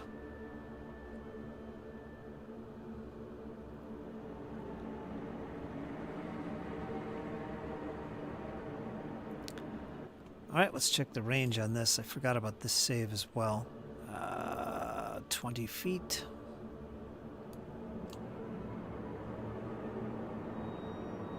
Ooh, you're just out of it. Okay, no mind fog. Back up, you fools, back up! It's going to advance.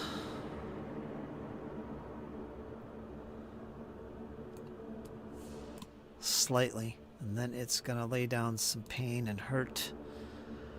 Let's see. Damn it.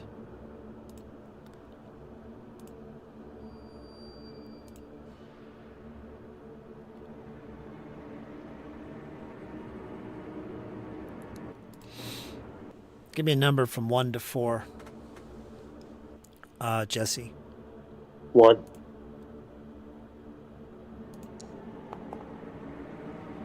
Okay, Bjorn, you are the target. I need you to make a basic will save. DC 24, because you fought this creature before. Although not necessarily this attack. Great. You failed. Your mind begins to cloud. You feel dazed. It's a mental jolt that hits you, and it hits you hard, and you're not sure where you are. You feel like you've been struck by something. You're going to take some mental damage. You're going to take 7 points of mental non-lethal damage. All right? Ew. In addition,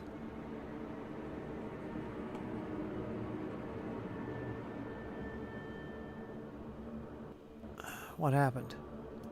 I don't know, like I went to go set the value, and then that -7, and it just, like, put me at dying 3, and it's like, wait a minute here, fam. Yeah, I saw -94. I was like, Yeah, what? like, I didn't take that much. 7 points of mental damage is all you took. Yeah, and I typed in -7 and enter, and, like, I got dropped, like, 97. Let me see, is that something? Did I screw this up? It was a daze attack. It's basically the daze spell. Let me put it in there. Plump. There it is. Your spell extent ability modifier. The target must attempt a basic will save, which you did, and you... What did you get? You got a 23? And that's a failure. So you're going to take full damage in that case, which was 7 points damage. If you're critically, it's also stunned, so you're not critical failure. So that's all. You just take 7 points of damage, and that's it.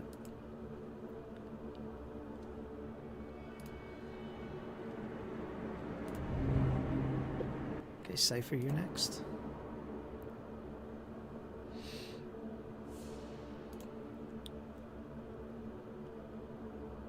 spellcasters. She'll come back in now that the two guys are blocking the hallway, and she'll work with Karma to block this end. She'll continue her song from before. Oops, I need to make that public so everyone can see it. Alright, so go ahead and add Inspire Courage. Thank you. La la la la la la. Boy, this tune is so inspiring. She never stops. Never! And just to be on the safe side, she's gonna cast Shield.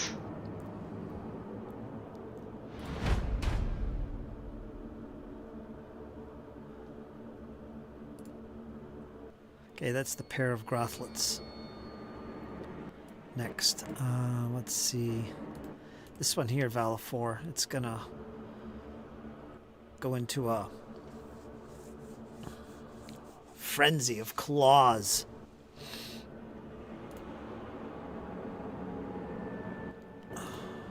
Keep this public.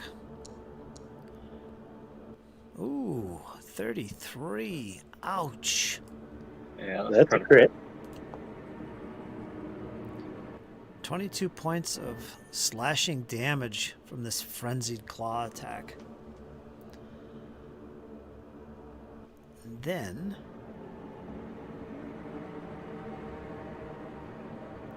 this. No, we'll do it again. We'll continue. Keep it simple. Miss. 23 is a miss.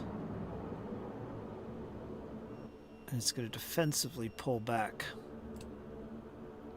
Even though it's mindless and frenzied. It's being commanded. Wasn't that trigger? It's a defensive 5-foot step. Gotcha.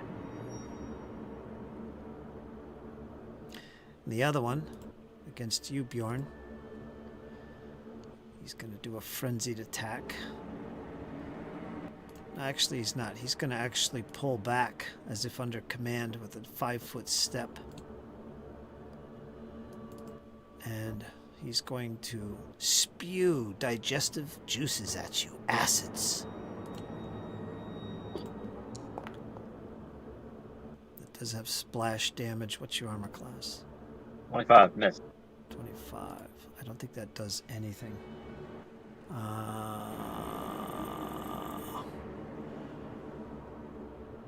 Yeah, so you don't need to restrict all creatures within 5 feet of the target, including the target, take the listed splash damage. On a failure, but not critical failure, the target of the attack still takes splash damage. Alright, so you're still going to take 5 points of... I think it's 5 points.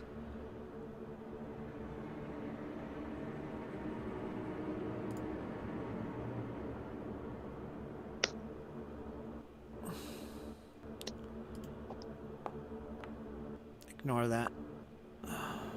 Where's the splash damage?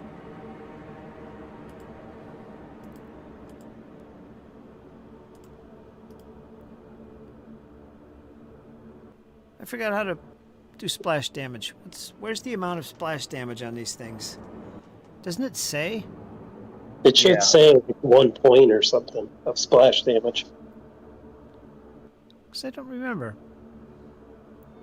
Yeah, like if you look where you roll, like your top roll was the damage, and then the bottom roll is your splash damage.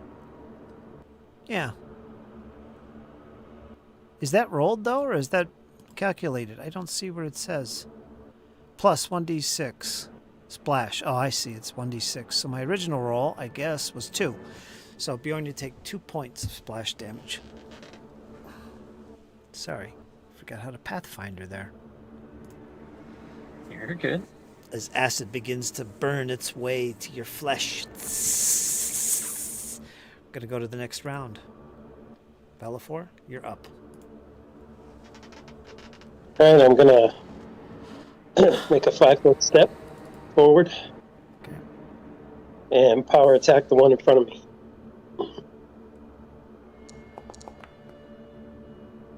That's critical hit. Okay. You're immune Right. to the moans Critical at this stage. specialization again. 48 48. damage. Yeah, the first one takes 48, and what's half of 48? 24. So the other one takes 24. Does he have to kill the creature for that effect to happen, or is it just automatically goes right into the other guy? It just follows through. It's just a part of the specialization. It just says whenever you deal damage. So your original die roll was, it has to beat his armor class, I think. Correct? Mm-hmm. Yep. So you It scored. was a crit. You got a 19, which is less than his armor class.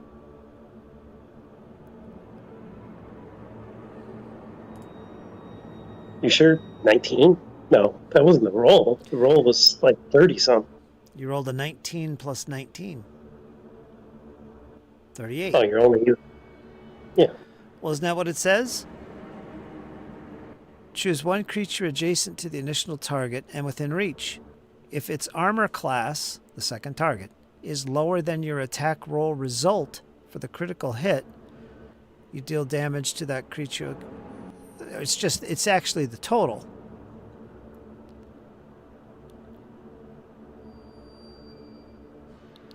Yeah, the damage is equal to the dice roll. This Not amount the, isn't doubled. Oh, I see. So it's going by your actual roll, but the damage isn't doubled. So, yeah. So one takes 48, one takes 24. All right. 24. Almost killing both of them this time. All right, so I love that. That's a great attack. All right, I'm done.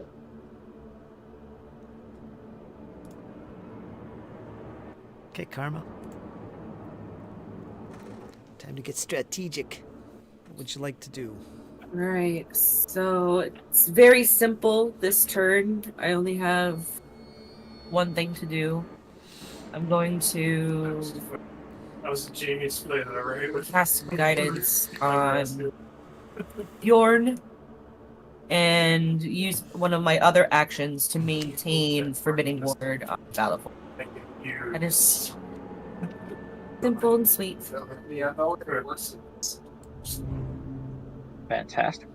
Thank you.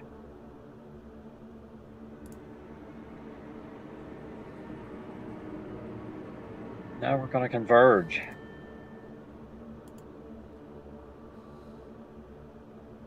Taking that 5-foot step, Fritz, and we're going to see if we can lay the smack down. I'm going to use guidance. Why not?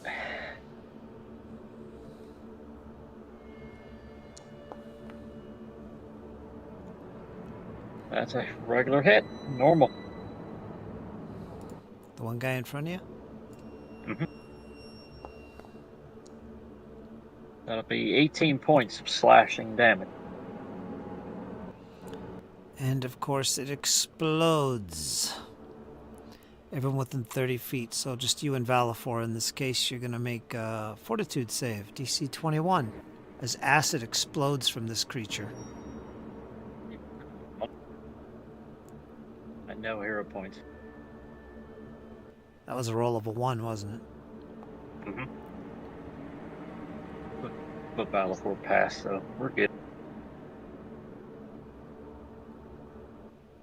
All right, so you got a critical failure. That's let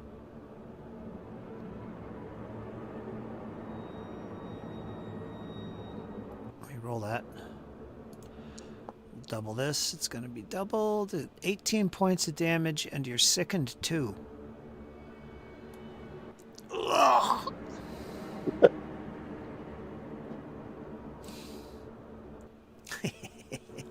Finally got you with that explosion. All right. Valafor, you're okay. Creature has been defeated. Let's give him a splotch. He needs a splotch. Can't see it.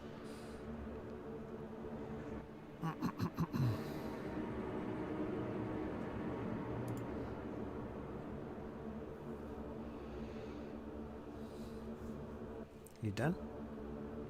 That was his first action. Next. I kind of feel bad. I'm stealing all the Valfor's kills here tonight.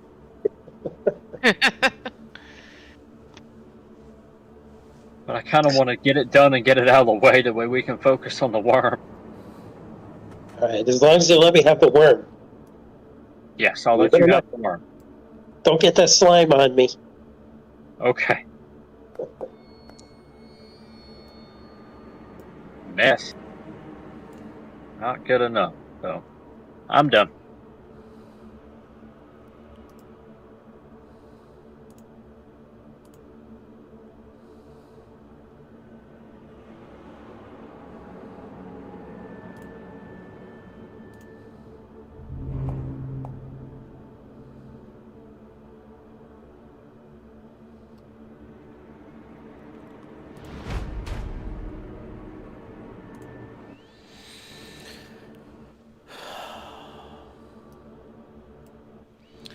The worm begins to pull back as if retreating.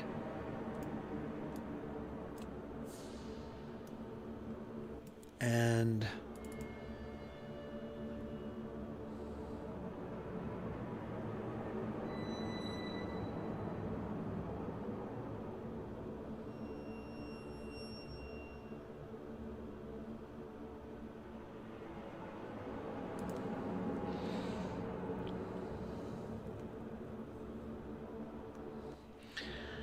measure the range real quick.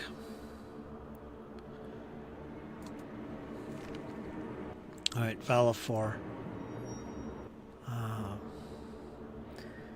Your mind begins to have this fog come back into it again. Go ahead and make a basic will save.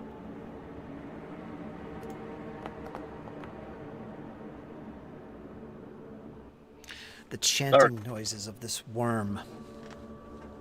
What do you get? 30? Yeah. 30. That is success. You're going to take a total of 5 points of mental damage. As you feel this jolt, almost electrical, fill your mind, confusing you slightly. You're taking some damage. But you shake off any other effect. Cypher, you're up.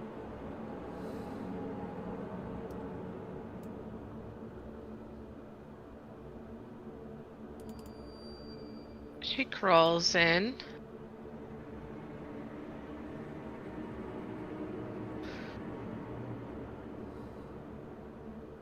And she doesn't want to steal any kills. But she understands that if she doesn't, they get an attack it. Because, you know. For the sake of not having to stop and heal, waste more time, she's going to cast Produce Flame. So you can remove your Inspired Courage, because that won't be happening this round.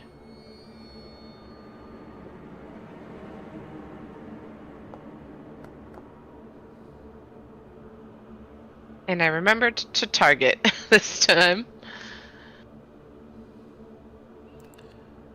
Okay, 29, it's a hit. Oops, I didn't mean to click that. I meant to click damage. There you are. So it's 14 fire. And that's on that Grothlet? Yeah. You heard Valafor say, save that worm, so she's... I'm clearing the path for you! Go for it. And it explodes. Everybody, including Cypher, go ahead and make your save as this creature explodes with a sickly acid.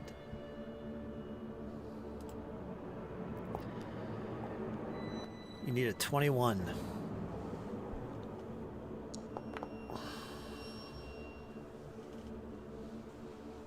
Looks like I just made it. You just made it. You just made it. You all dodge out of the way of this acid, and it's on the walls and on the floor around you and begins to smoke and smolder and disappear. Yeah. So you're all safe. Karma's the safest of all, being around that corner. Actually, It's like you are kind of in there. You go ahead and make one too. She did. I did. Oh, you did? Okay, everybody made one. Good thinking. You're a step ahead of me, Karma. All right.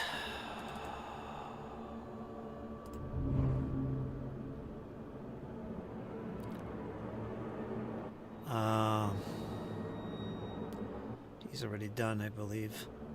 I took the other guy out of the initiative. Where was the Grothlets? Well, he's dead. Never mind.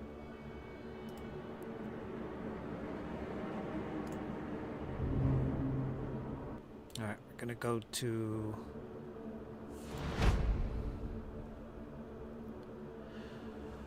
Okay, give me a second here.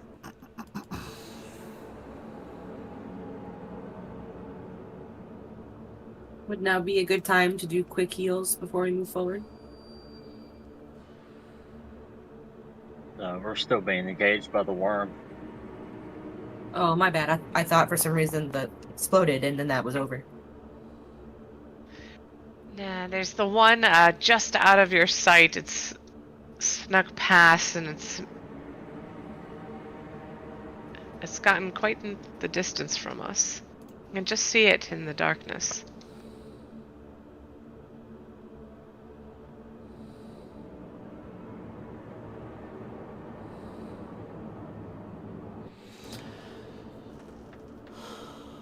What's your perception DC, Cypher? 23.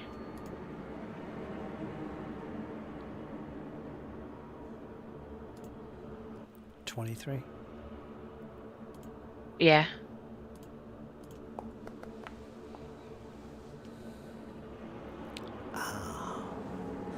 Okay.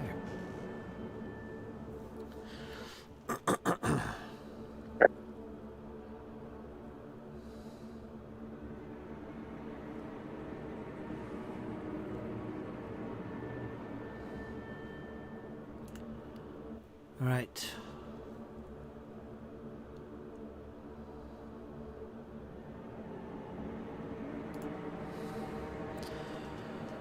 This will be on you, Cypher.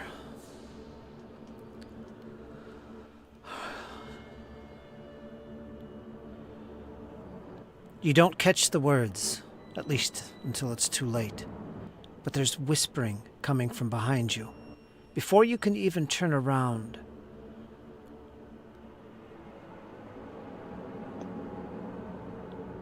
the very muscles and sinews in your body feel greatly weak. Your one arm falls to its side.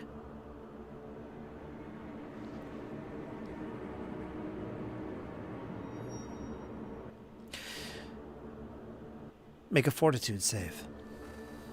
Was this like an auditory spell? Let's take a look.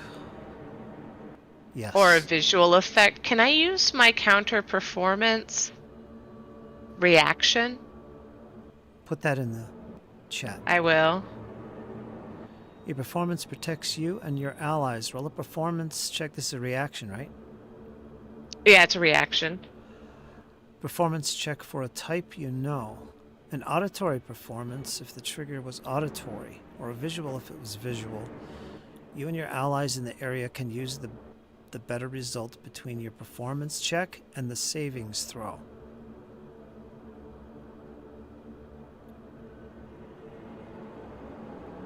Alright, you could do that. So this will... this is specifically on you. Okay. So, essentially, I'll roll the performance and then whatever check needed and then get to pick the better one. Yeah. Alright. You want this blind? Make it public. Okay. Let's see how good your singing was. La la la la. Okay, now well, make your save. that's the performance. And which one was it? Blah, blah, blah, blah, Well, I guess you had me make a perception DC. That like- was to see if you noticed something before this. This is the actual okay. save. You didn't notice it, so it's fortitude. You noticed something because I described it. So I let you do So the... fortitude. Right. Well, obviously 28's going to be the better one. Okay.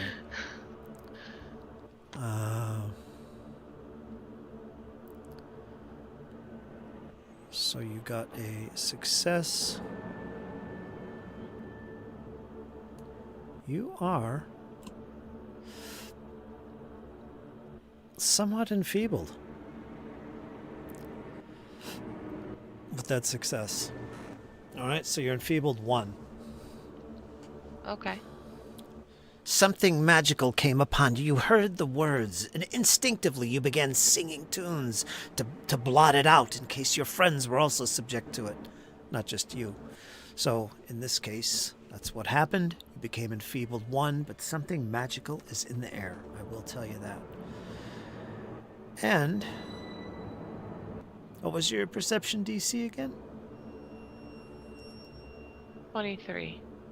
23. Okay.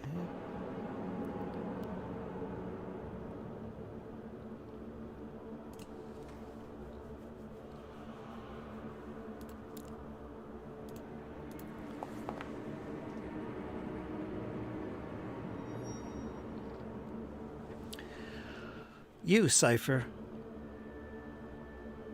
do hear the sound of a door closing behind you.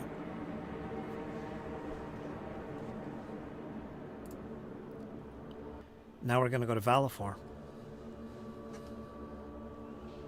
You're totally oblivious to all this, Valifor.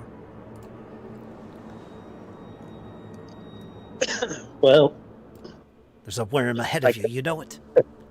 Get him. I kind of hear him up there. I'm going to make my way up there. It's going to be Make 2 actions. 40 feet. Yep. And I guess I got to make a flat check to hit him, I guess. By the way, good play on that, Cypher. Give yourself a hero point. Woohoo.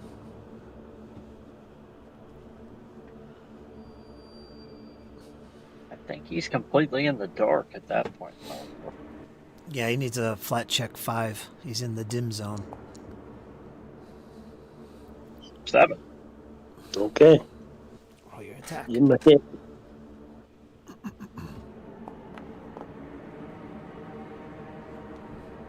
Hit. Normal. Waka waka Right. waka. Measly 9 points of damage. Ugh. Well, better than nothing. I'm done. And this was from your big axe slashing. Yep. Okay. Next is Karma.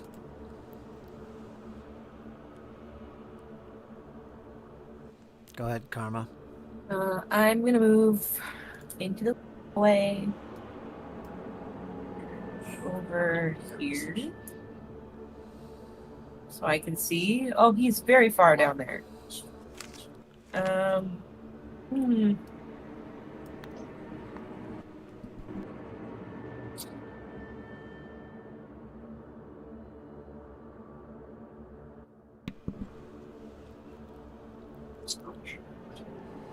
Cursed Abomination. I don't know. Can I hold an action? You can ready an action. Just give me a Yeah. trigger. The trigger is somebody within range of my 30 feet takes damage. I would like to cast heal at 2. You only have one action to use as a reaction, so it has to be a one action. Yeah, a cast to heal. It has Oh, to be a one action heal? Yes. Oh. Can we say I moved here? Yeah. And that'll be that, and I'll cast a touch heal if someone within range takes damage. Specifically, Bjorn or Cypher. Correct. All right. You can do that. Thank you so much. That is it. And Forbidding Ward falls off. Okay. Got it. And then you're up, Bjorn. Palafor in the darkness, Yeah, I gotta go after him. I mean, screaming profanities. Bring up that light. It's hard to see up here. yeah, I'll move the 40. You left everybody in the dark. Well, Karma. Cypher's got dark vision. It's fancy. I Yeah. don't have the actions to pull out a torch at the moment.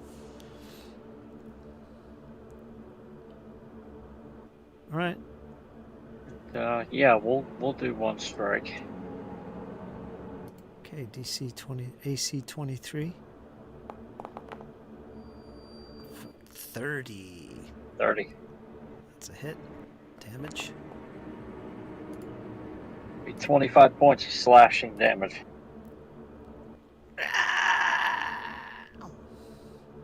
It cuts deep.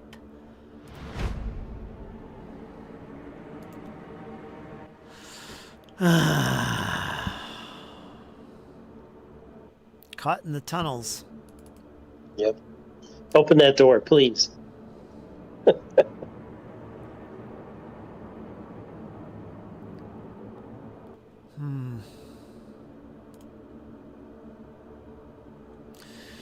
In desperation,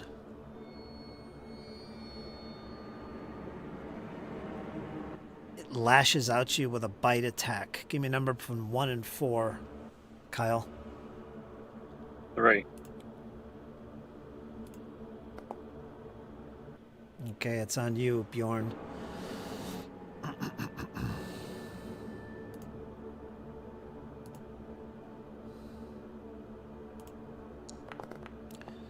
It's public. 27. Hit. Normal.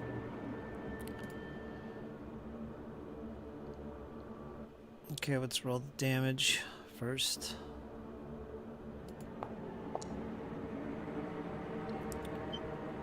$13 points of piercing. And then make a savings throw. Fortitude DC 21 as the... Wait a minute, this is a beak attack. Wait a minute. Keep that roll. Let me look. Bite. Ah, it gets its venom anyway. Well, that makes sense. He puts it on his blade. What'd you get? 17. All right. That's a failure. That's going to take you to stage 1. You're going to receive 1d6 poison damage and be stupefied 1 for 1 round. Let me drag that to your token. Stupefied 1 sucks. And you're going to take some poison damage in the amount of 3 points. As it begins to flow through your veins. What's the matter, Karma? I'm really, really sorry to interrupt. I feel really sick. I kind of need to go lie down. Is that be okay? That's okay. We'll still be here till about 10 or 10:30. Okay, I appreciate it. Take a Thank break. you. Take a break. Come back when you want. Appreciate it. Okay, bye-bye. Feel better.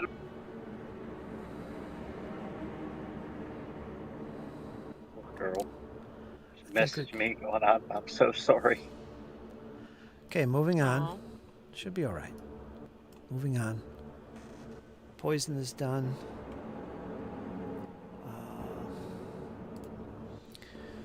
It's gonna attack again on you, Bjorn. Same situation. Hit. Not critical. It's gonna be 12. And make another fortitude save.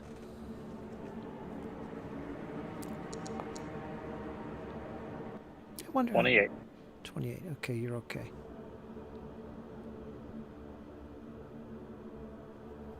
You're already affected by stage 1 anyway. You'll have to make that save every round until you're no longer poisoned. You're either going to get worse and go to stage 2 with a failure, or you're going to get better with a success to no longer affected by it because you're at stage 1 right now. And this will go on and on and on for 6 rounds maximum. If you're curious what all this means. So that's what that poison damage is. I probably shouldn't have rolled a second time because you're already affected by it. But it's ignored because you passed, but you're still suffering from it.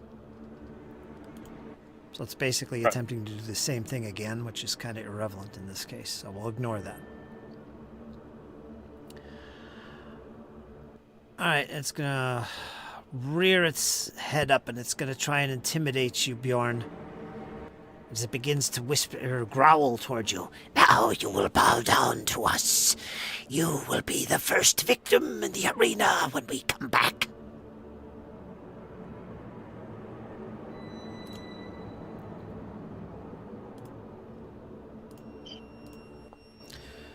What is your will DC?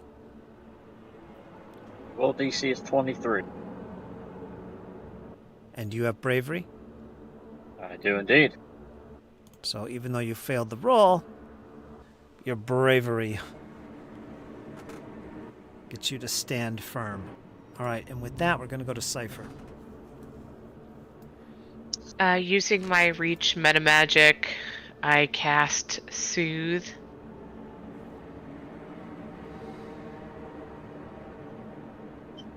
On Bjorn.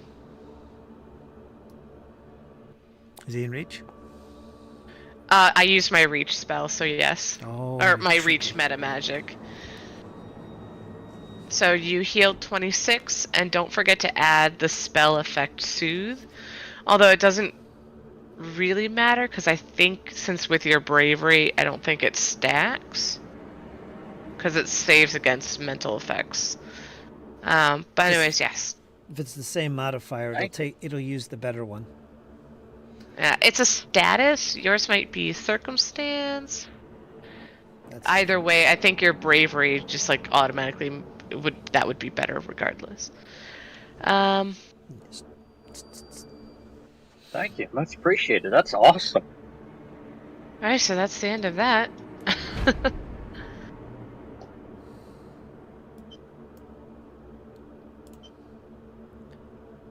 Okay, Valifor, you're up. Alright. I'm going to attempt to knock it down with a regular attack.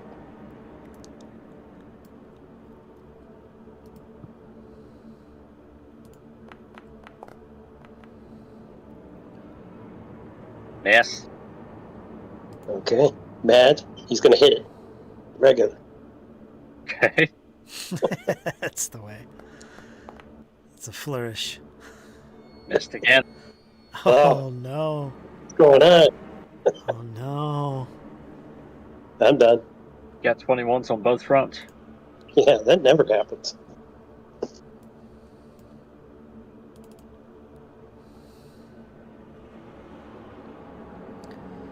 Let's see here.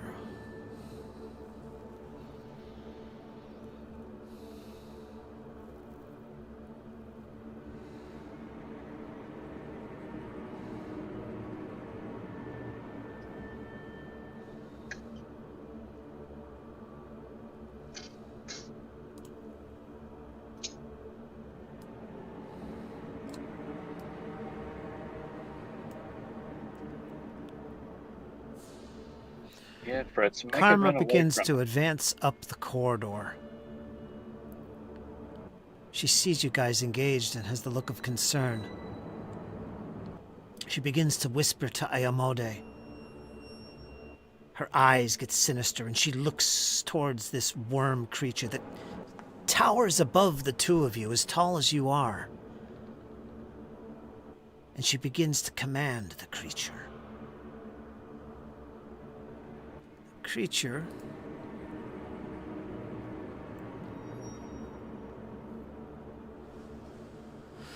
is going to have to make a save. A will save. As Karma begins to command it.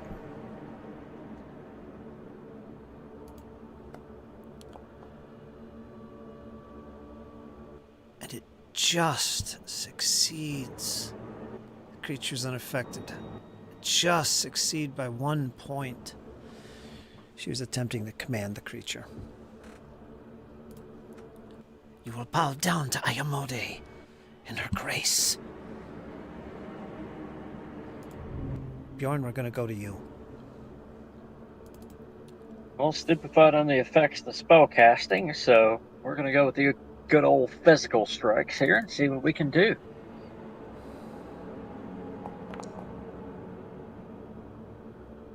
That's a hit. It's going to be 18 points of slashing damage. Okay, you cut more into it. Part of it is cloven completely off. It's writhing in pain, but it looks desperate and angry. It's going into a frenzy, Bjorn. What do you do? Good. Next action, I'm going to retch. Okay, make your save. This will be to make myself sickened 1 instead of sickened 2.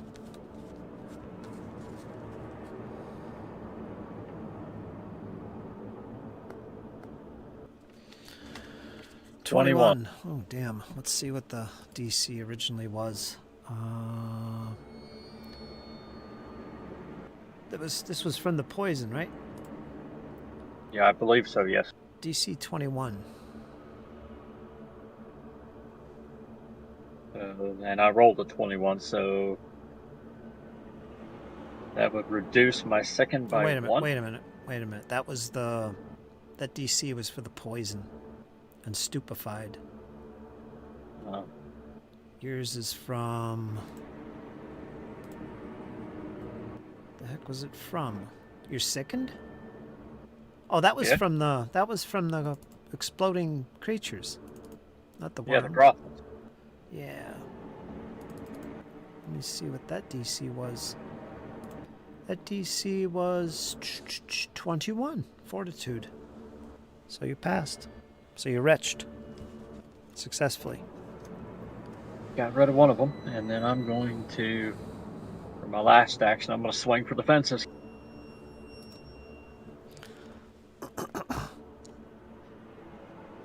That's a hit, normal.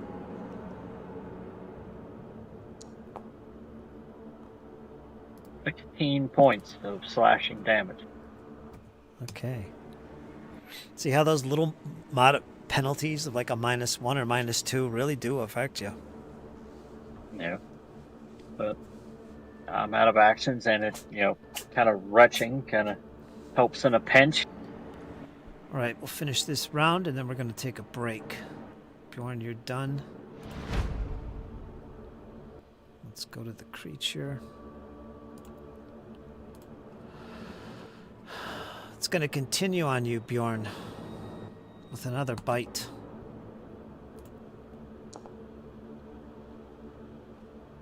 Miss.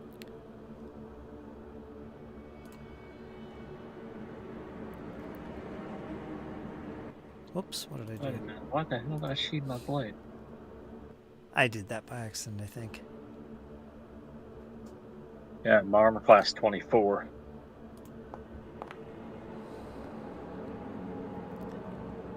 That one hit.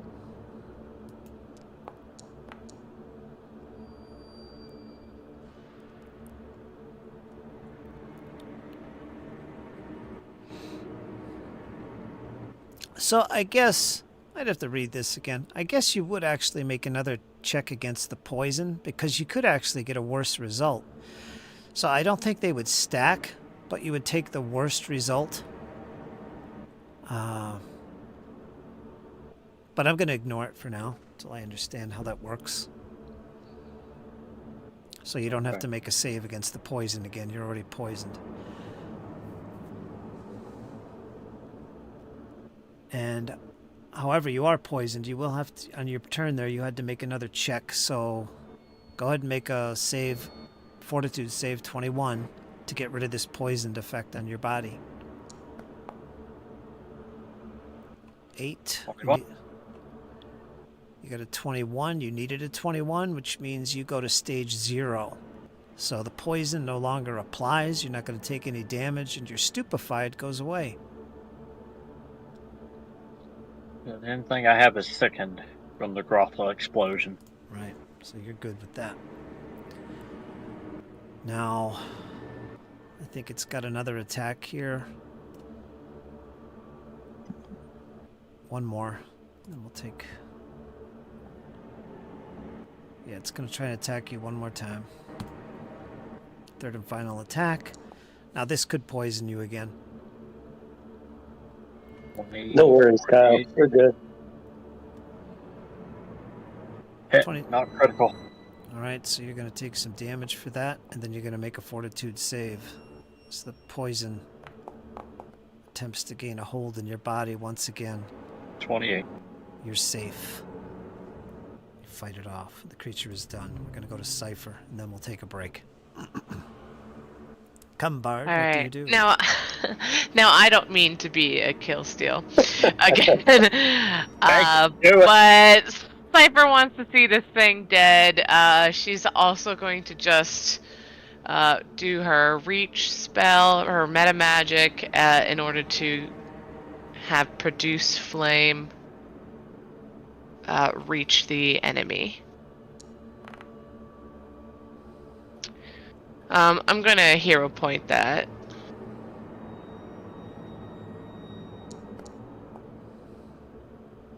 $33. Oh, yeah. That's a critical hit. Yes. Alright, let's get the damage out there. So that's 24, and then the 2d4 persistent fire damage. Describe how you fell this worm in one. Okay. Valifor looks at her with a very mean glare. She just shakes her head while she's like vocally singing out this incantation for produce flame, and she just kind of sends this flame far across the hallway, right between Bjorn and Valifor, until it hits the creature dead center right into its maw, until it's like completely engulfed and charred. Smells rather good for a change down here. Indeed. I call dibs on Maybe the floor. maybe I'm a little bit more hungry than I thought. Okay.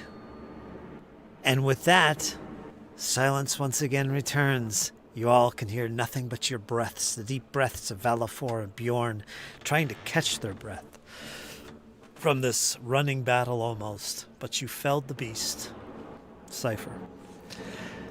And I want everybody to get a hero point, except Cypher. She got hers early. So I'll give Karma one here.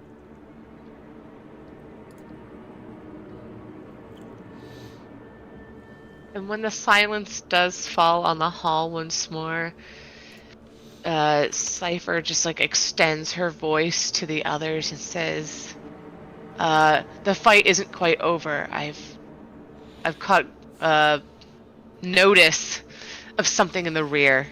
Quick, come."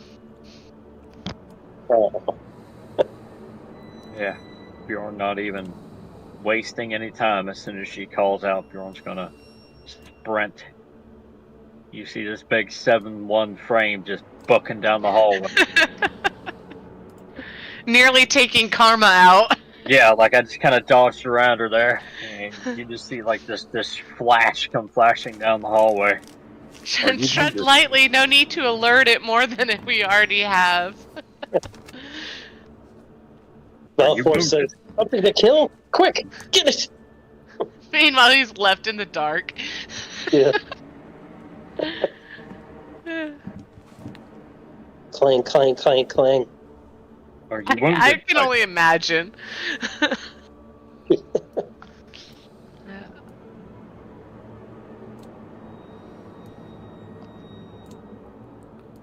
When we come back from the break, we'll do some healing. Yeah, that's kind of what Bjorn asked, if she needed healing. Okay, we'll end it right there. Take a break, 5-10 minutes, stretch the bones, all that other good stuff. And you guys can figure out what you're going to do next as you stare at these double doors to the south after this horrible battle. Horrible. We'll be right back.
Be prepared, Cypher. And if something happens, it was an honor. And we're back. So let's pick up where we left off. Part 2. We're down 2 players, so we're going to just inch forward a little bit and see how far we get with this. We're not going to get too involved because we want the others involved. So, yeah. Let's just see what happens. So you guys have gathered together deep within this corridor, peering out into the arena, seeing if anything approaches, watching to the north, keeping your eyes on those double doors to the south. You do notice, Cypher, as you look at these doors in the south, one of them seems to be somewhat broken, partially off its hinges, as if somebody had tried to force their way through here before. And as you look over at Bjorn, he averts his eyes. Yes, he is the culprit indeed for smashing yet another door off its hinges. But it seems stable. It is up, and whatever was peeking through there, you're sure of it, Cypher, was watching your every move. But nothing else was noticed. You heard nothing beyond the door, no noise.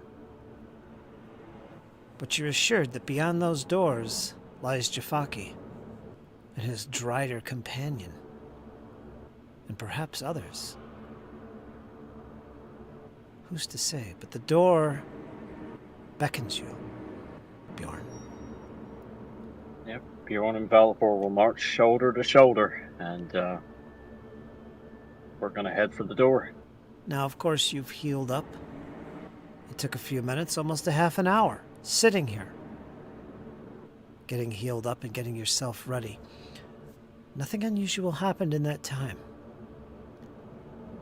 And looking sternly at the door, Bjorn, you and the others form up and approach these doors. So let's move you down there. If you'd like to swap out your marching order to any degree, do so now. Yeah, I think we're pretty well good. I think so as well. Bjorn's going to kind of walk up to the door that he almost put off the hinges. He's going to turn around and he's going to look to Cypher. No point in being subtle about it, no. And he's going to kick the door open.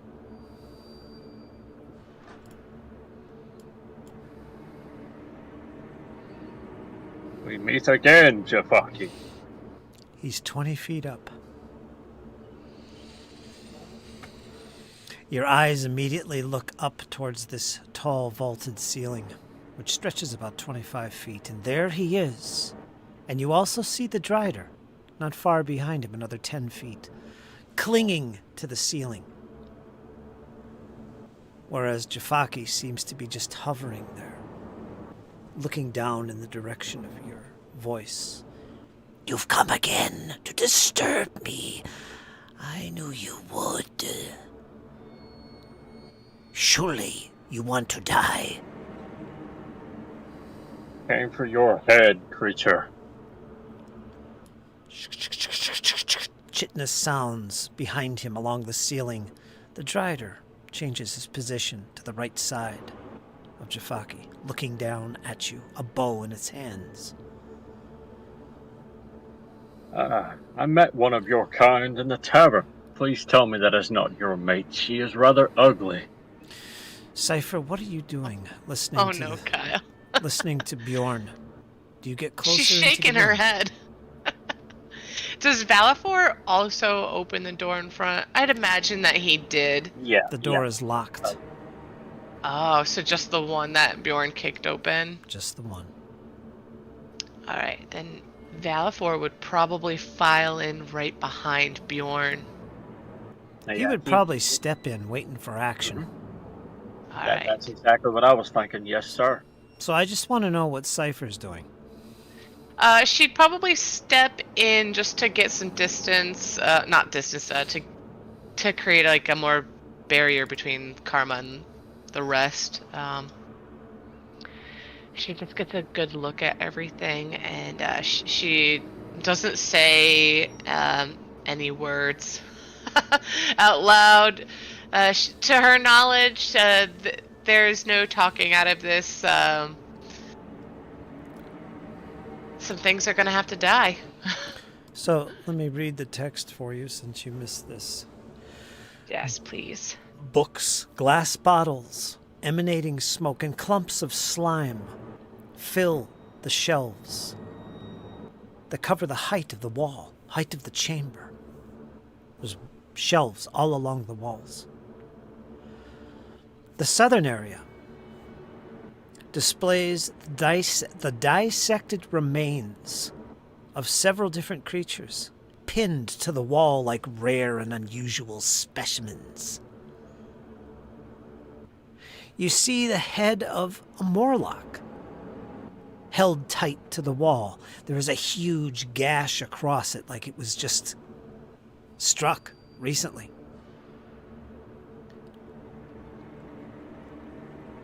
It's detached from its body, which you also see, its arms outstretched. It's kind of on the map. If you look closely at it, you'll see there's stuff going on there. Could I sneak in a recall knowledge? You could. While Bjorn's having this small conversation, these threats, calling that guy, the other woman, tried her upstairs ugly. Okay, before you do that, Mm-hmm. what else do you say, Bjorn, in response to the creature? I'm kind of seeing it move over after he makes the comment about the creatures. Ken upstairs, he's going to look back to Jafaki. I'll give you one chance to yield or face my wrath. And his voice, whenever he says it, it's not exactly Bjorn's voice. It's kind of darker, deeper, more gritty. And you're being totally honest with this creature. Mm-hmm. Make a diplomacy check.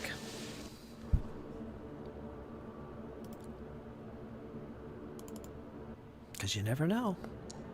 Yeah, +0, so that ain't gonna help. If you need me to lie to them, I can hold totally on. do it.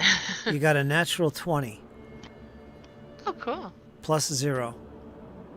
So if that's a success, it becomes crit. If it's a failure, it becomes success. The DC was...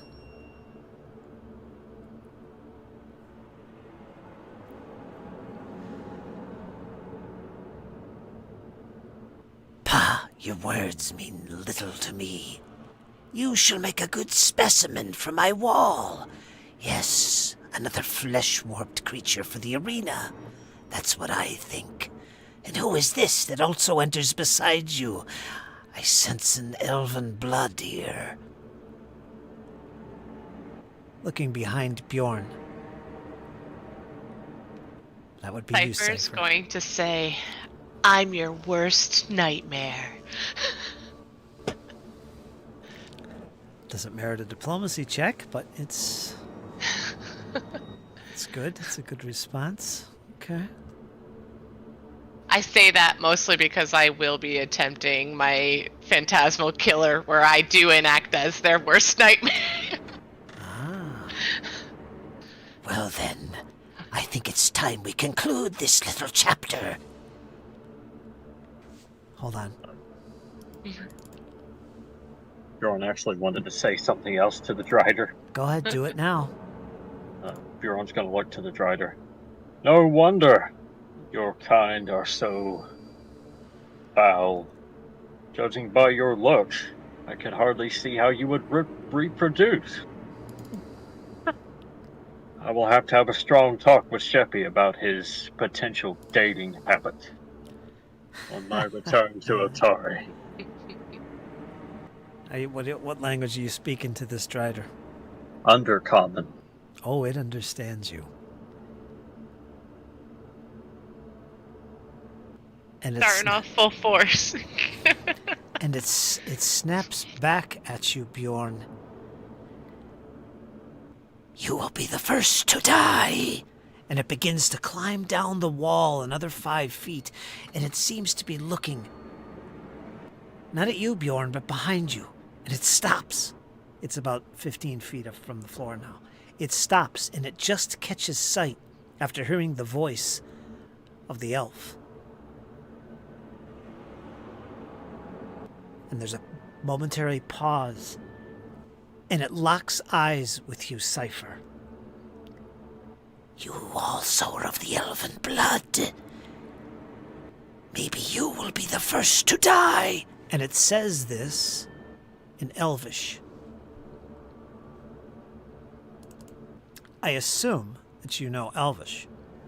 You do. I do. And she responds, I think you have me mistaken. You will eat your own blade. Pah! That's what you think? And with lightning reflexes, it draws back its bow to shoot at you. And with that, the worm hollers out, Kill them! and battle begins. Well, so much for diplomacy. We're going to put everybody Would in I've gotten my recall knowledge in? That's right, at all? that's right. Go ahead and make that roll. That's going to... Now, this was against the worm? Yeah. I was planning to roll occultism, if that's okay. Occultism is spot on unless you have a lore specific to these types of creatures, but you don't know who they are. So, occultism. Not unless they're part of the Rose Guard. Occultism it is. There we go. Should have been sent. Okay.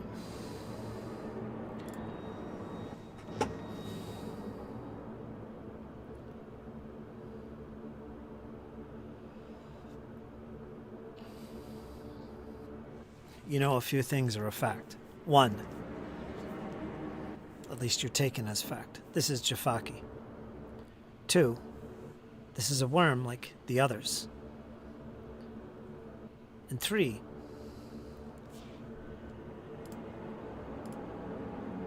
wait a minute, let me get out of this. And three, these creatures have a spark of goodness, celestial in origin, about them. If one was to speak the right things, or provide the right incantations of a religious type, they're not so bad. But such is hidden from mere mortals. Do with that information as you wish. Nothing else rings a bell at this point. And then we're going to go into initiative, which I think everybody's in there. Yes. And if you want to roll your initiative, do it now. Everyone's using perception. I'll let you use occult if you want, Cypher. I believe it's the same thing, so I'll just stick with an easy roll. Go for it. No modifiers to this because it's pretty straight up. You knew it was here, so Yeah. they knew you were coming. Wow, I got the worst. That's alright. Yeah, that seems to be normal for a Cypher for some reason.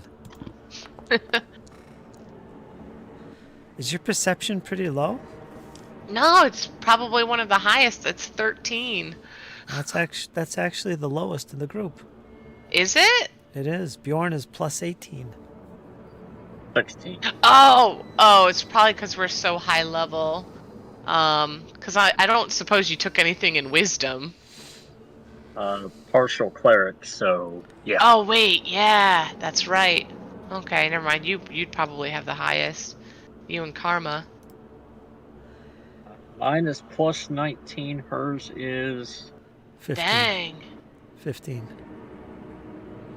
yeah. Jesse's is actually 16.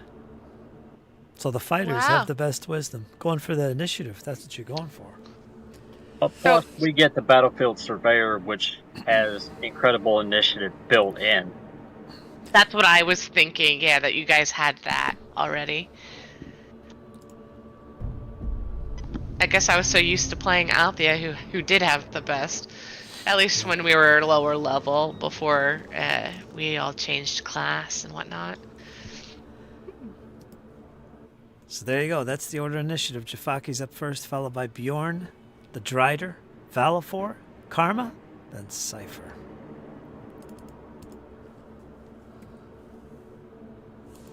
There we go. 15 feet up. I'm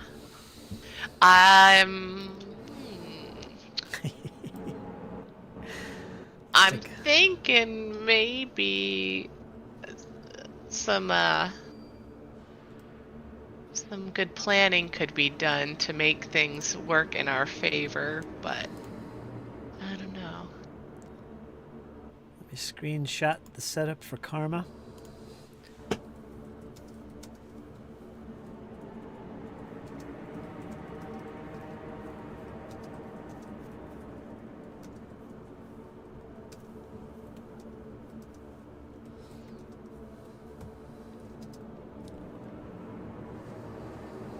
Bump. So she'll see where everybody sits in initiative and what the map looks like.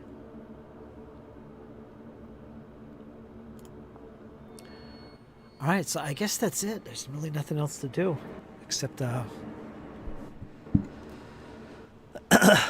I can stand here and cast and shout profanities to the Drider. That's something we can do for another 20 minutes.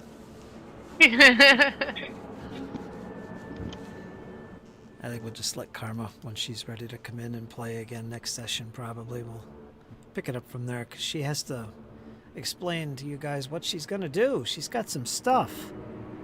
Mm-hmm. Some really good stuff. Yeah. So don't want that to go to waste. Yeah, it's just gonna increase your mobility, I think that's what it was, and one or two other things. What Jesse did with Valafor in the original battle, the creature was only about, I want to say 5 feet, but I think it was 10 feet. I think it was 10 feet. 10 feet. Levitating above the floor, 10 feet. And Valafor, first thing he did before it levitated any further, he just ran into the room, up the steps, parkoured off the wall to get some extra distance, and leapt up to grab attempt. He grabbed him, and he was right at the bottom of this snake guy, holding on tight. And he was trying to bring him down, which wasn't going to happen because of the magic. But he continued to hold on and grapple and stuff, trying to, I guess, bring him down. He crawled up to his head. He smashed some of these vials that were around his chest that he was eventually going to be throwing down at you guys. He smashed one of those, exploded, and he eventually just fell off. The creature broke free of him, but that's all he did. It's funny. That was the last session. This time he's 20 feet up already. He was ready for you. That's all right. So are we. All right, we'll call it here, and then you can talk some tactics post-session here, post-session chat. So, folks, we're going to call it. We're going to do our outros, and that was a good session. Good combat, good fun. They're going to get some experience tonight after the session, and we're going to go from there. So, Kyle, give us an outro. Yes, sir. Kyle here, signing off for the night. I had an absolute blast with this tonight. Got the band back together, got my family back together. I am happy, I am pleased, I am ecstatic, I am over the moon!